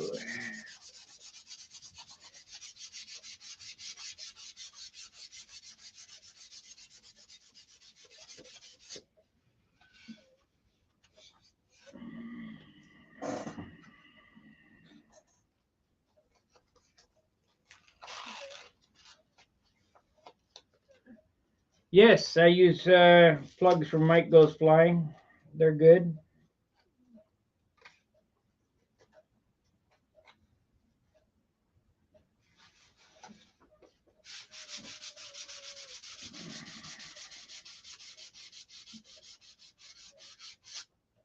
I think I met him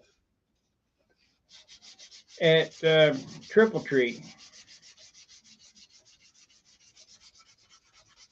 but I'm not sure. There was a guy there that has a van that sells stuff.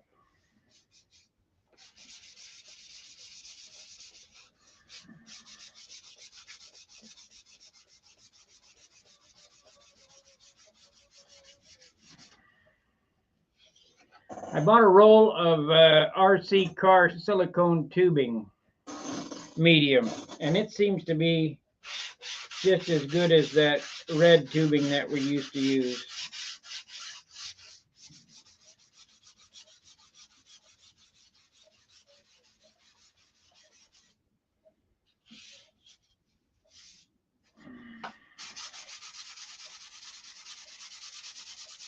Okay, we got this one ready to go. Put another coat on it. Might be spraying mid next week.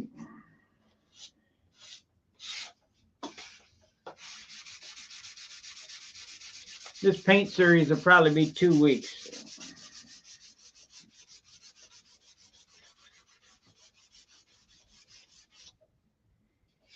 Two weeks of long tapes.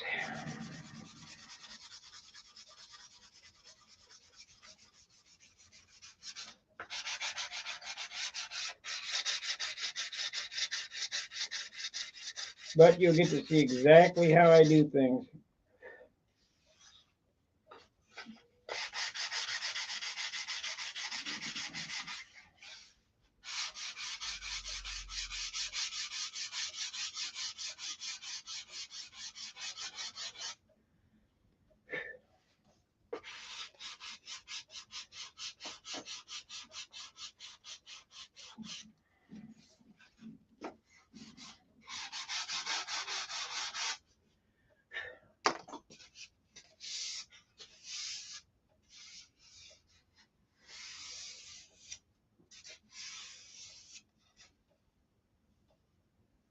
He also was selling the Magnum engines before they went away.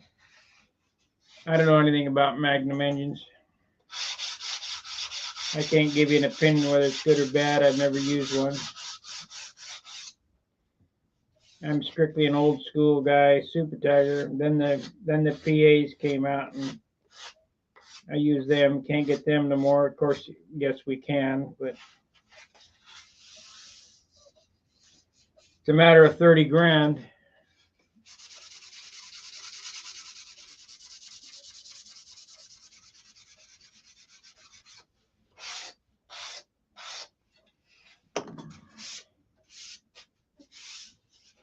We could get him again if we want to spend 30 grand.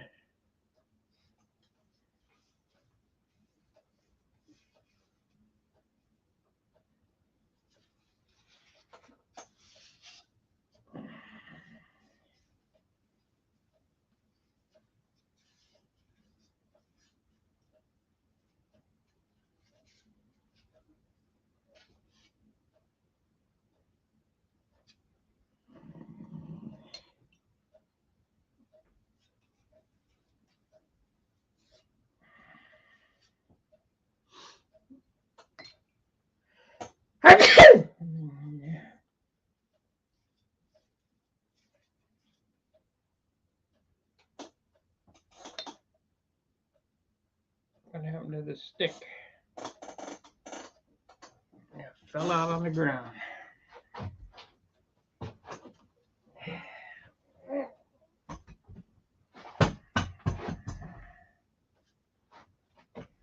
Make me work for it.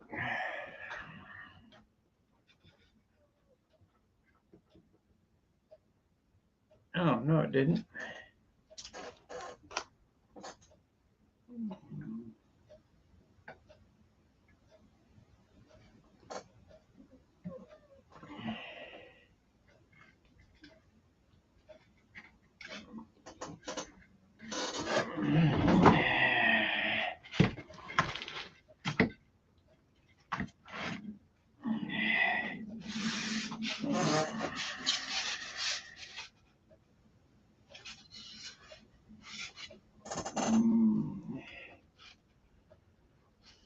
Because the machine shop that makes them is not going to stop their CNC machine for a $500 run. It costs 30 grand. Got to have a run of $30,000 and maybe more to start the CNC machines up. I talked to the guy at the Nats this year that's making those, making all them parts. Basically, like I did with Henry for the 75s, what's it going to take? And it was 30 grand. And he said, yeah, we'll make them, but it's going to be 30 grand to get it going. Okay, whatever. If we want them, I mean, I'd like to have another 65, really.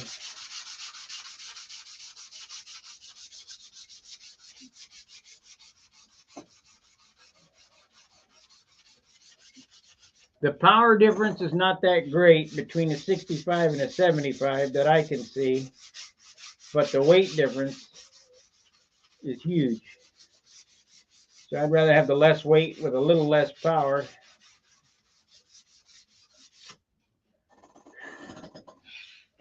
Less fuel, less. So if I was going to get them done, it'd be 65s.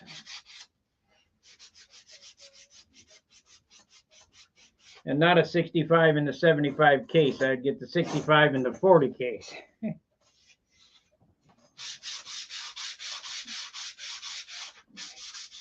At one time, Randy was talking about making 65s again, but everything would, and 40s, but everything would fit in the 75 case. Yes, you can get those, but they used to be 50, now they're 70.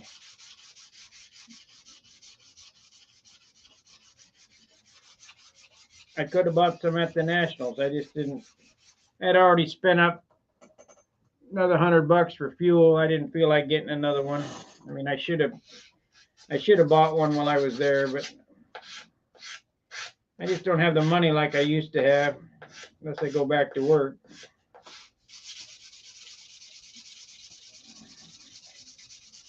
If I go back to work at this place, it'll be whatever I want again, so that's good. I got an old Froome spinner here.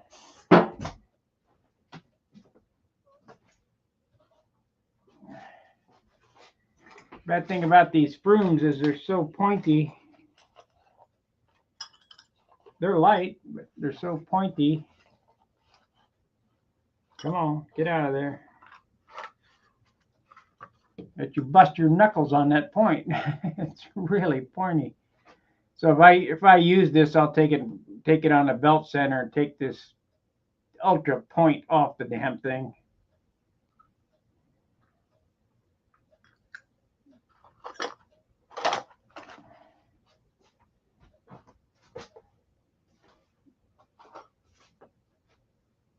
Broom spinner, we got banner wheels, we got all kind of crap.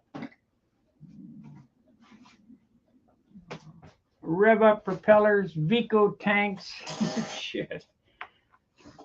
Even got some Vico bell cranks around here.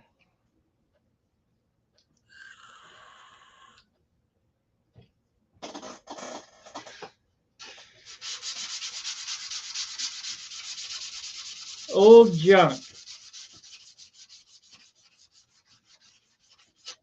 But my goal is to put everything I got together.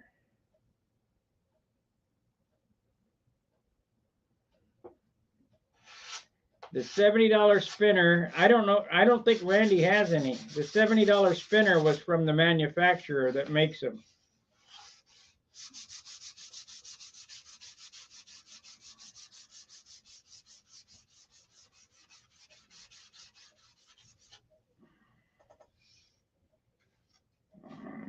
But that's the spinner. He makes them for Randy, so supposedly.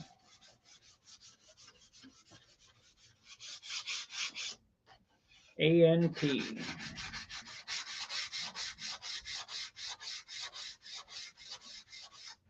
making the Clicky 40 motors. Henry sold all his tooling to this guy.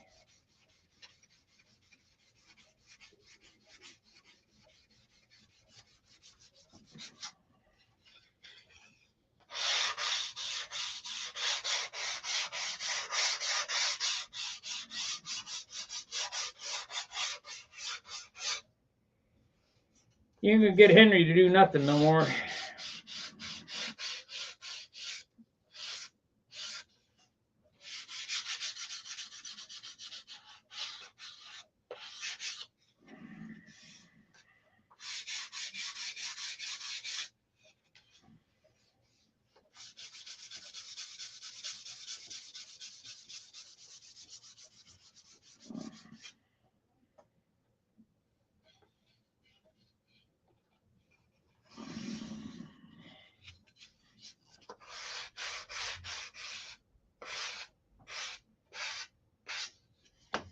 Okay, another coat of paint on this. We'll let that set. Turn that over, do a coat on the top. We'll end the stream. I'll eat lunch. We'll come back, do some fiberglass, some more doping. Yeah, I need to get this on, all that cord on the airplane as a base.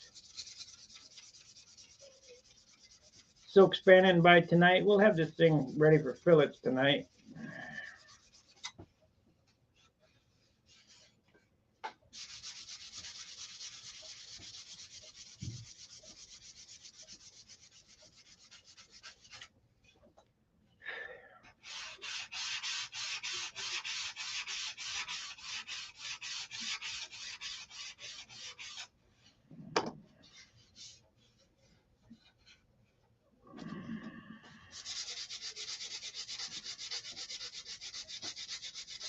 Have we got any reasonable offers on this airplane?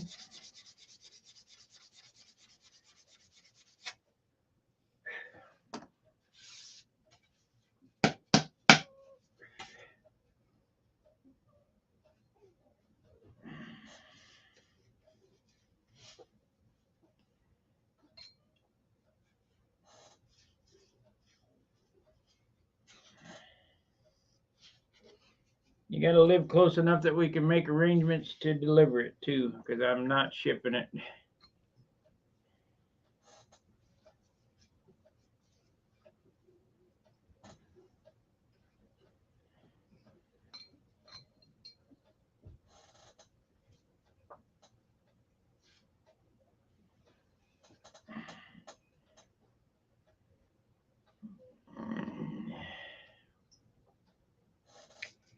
Yep, gonna have to get a sandwich. My stomach is a growling. All I had last night was a salad and some macaroni and cheese.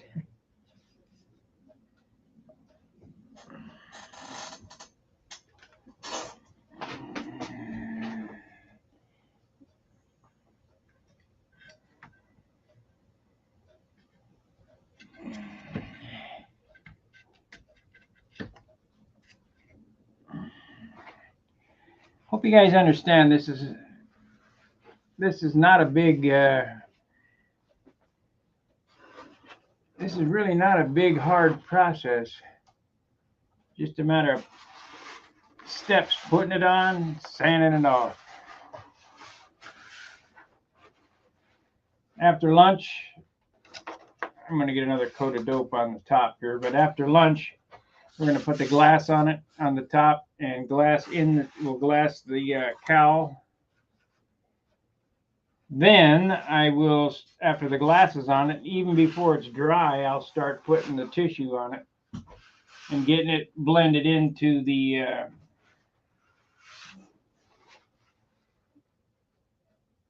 fiberglass.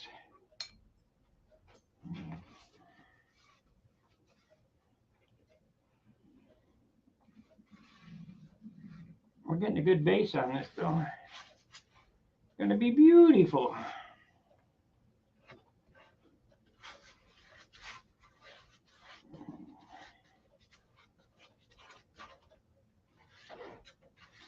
Slather it on.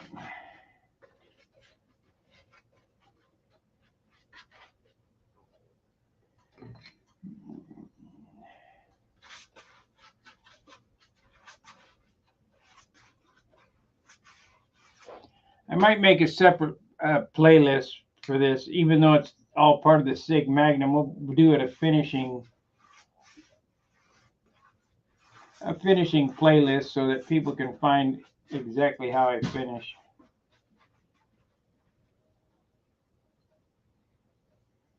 Not rocket science.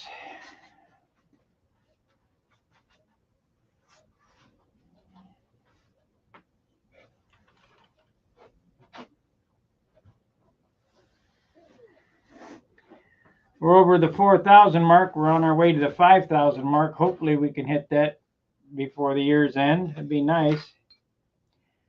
So if you're not a member here or subscriber here, please hit the subscribe and the thumbs up button, because the more thumbs up and the more subscribers we got, the more it gets out to other people. And we get exposed to other control liners around the world. We get to share ideas. Now we got the programming Mondays and Fridays of Charles Carter. He does the hangouts. If you got nothing to do and want to go to sleep, you can watch those. Of course, all this stuff puts you to sleep. At least it does me when I watch windy videos or hunt videos. But you know, if it's something you're interested in and you want to see how it's done, I show how to do it. Not rocket science. We're not building a watch. It ain't that hard.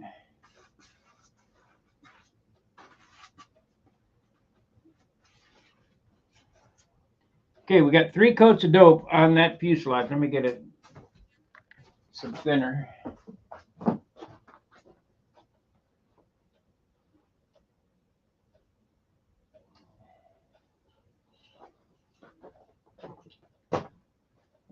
It says 50-50, but I think it's thinner. No, it's dope.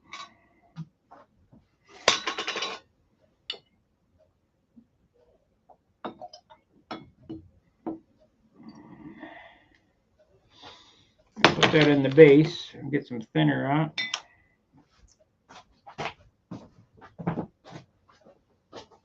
Shit thinner, where are you?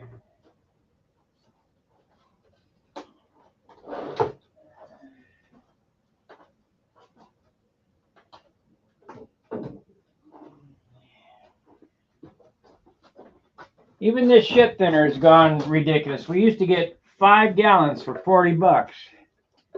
Now I think it's about $30 a gallon.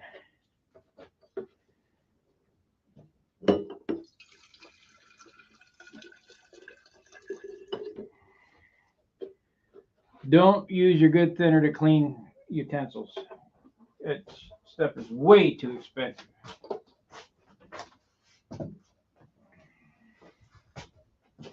$55 a gallon. I have to go over and get a couple gallon more.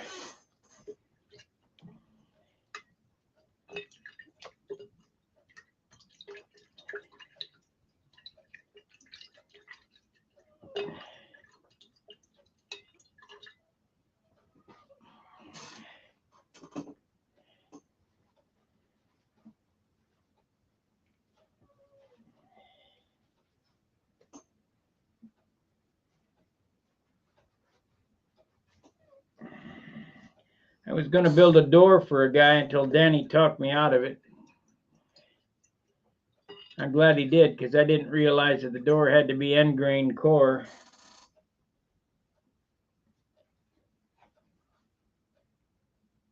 And I'd be liable if it warped. So, no, not going to do that. Because you know damn well it's going to warp.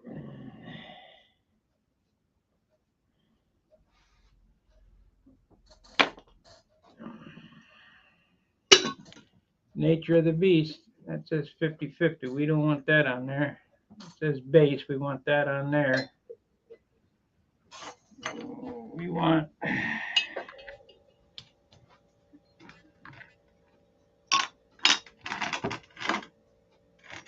I'll put this lid on this one.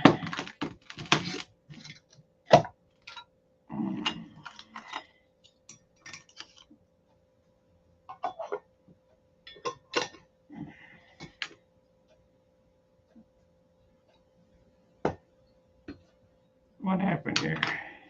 Oh, that's what happened. Base is there.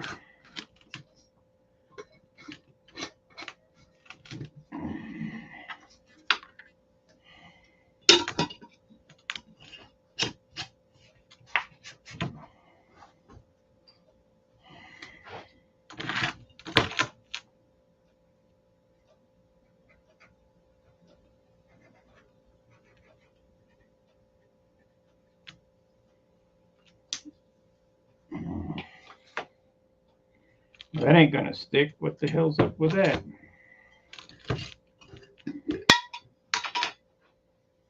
Yeah.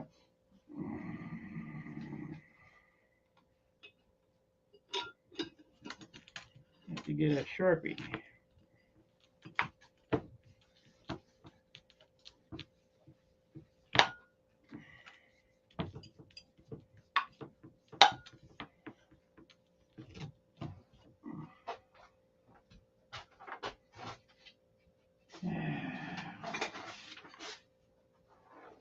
Okay, where are you?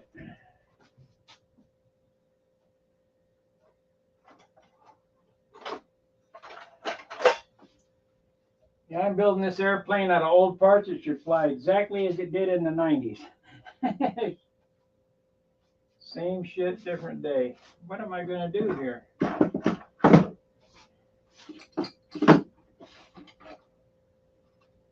I don't have a, no, I don't have a Sharpie. I could buy a box of those, I guess. Damn.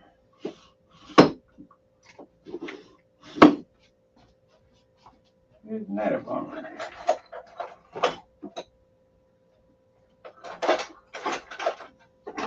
Nope, no Sharpie.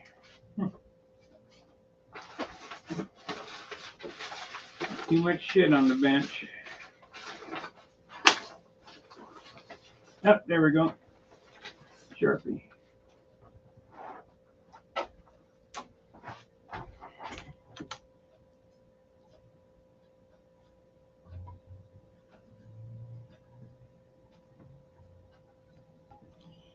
Okay. Always labor your cans. No, no. 3608S makes the clear cloudy.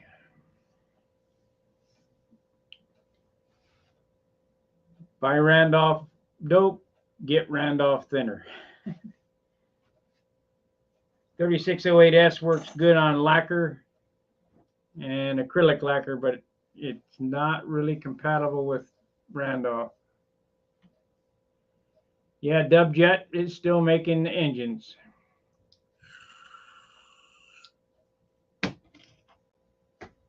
All right, we did 2 hours. I'll be back in an hour, and we'll do a couple more hours, and we'll go till the damn thing's done. I mean, it should take 2 weeks. How hard do I want to get it done? I mean, there's a lot of little tinkering stuff to do, tail wheel, axles.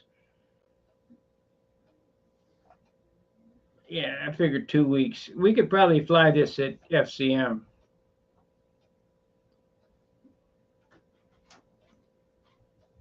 I have done finishes faster. I don't know that I have that much ambition to stay up 20 hours a day.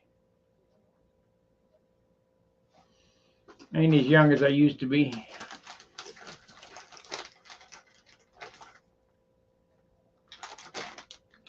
All right, like, subscribe, and share. If you're not a subscriber, please subscribe and ring the bell for notifications. That means hit the bell and choose the all button. All right, we'll see you in a bit. Fair winds, tight lines. See you after lunch.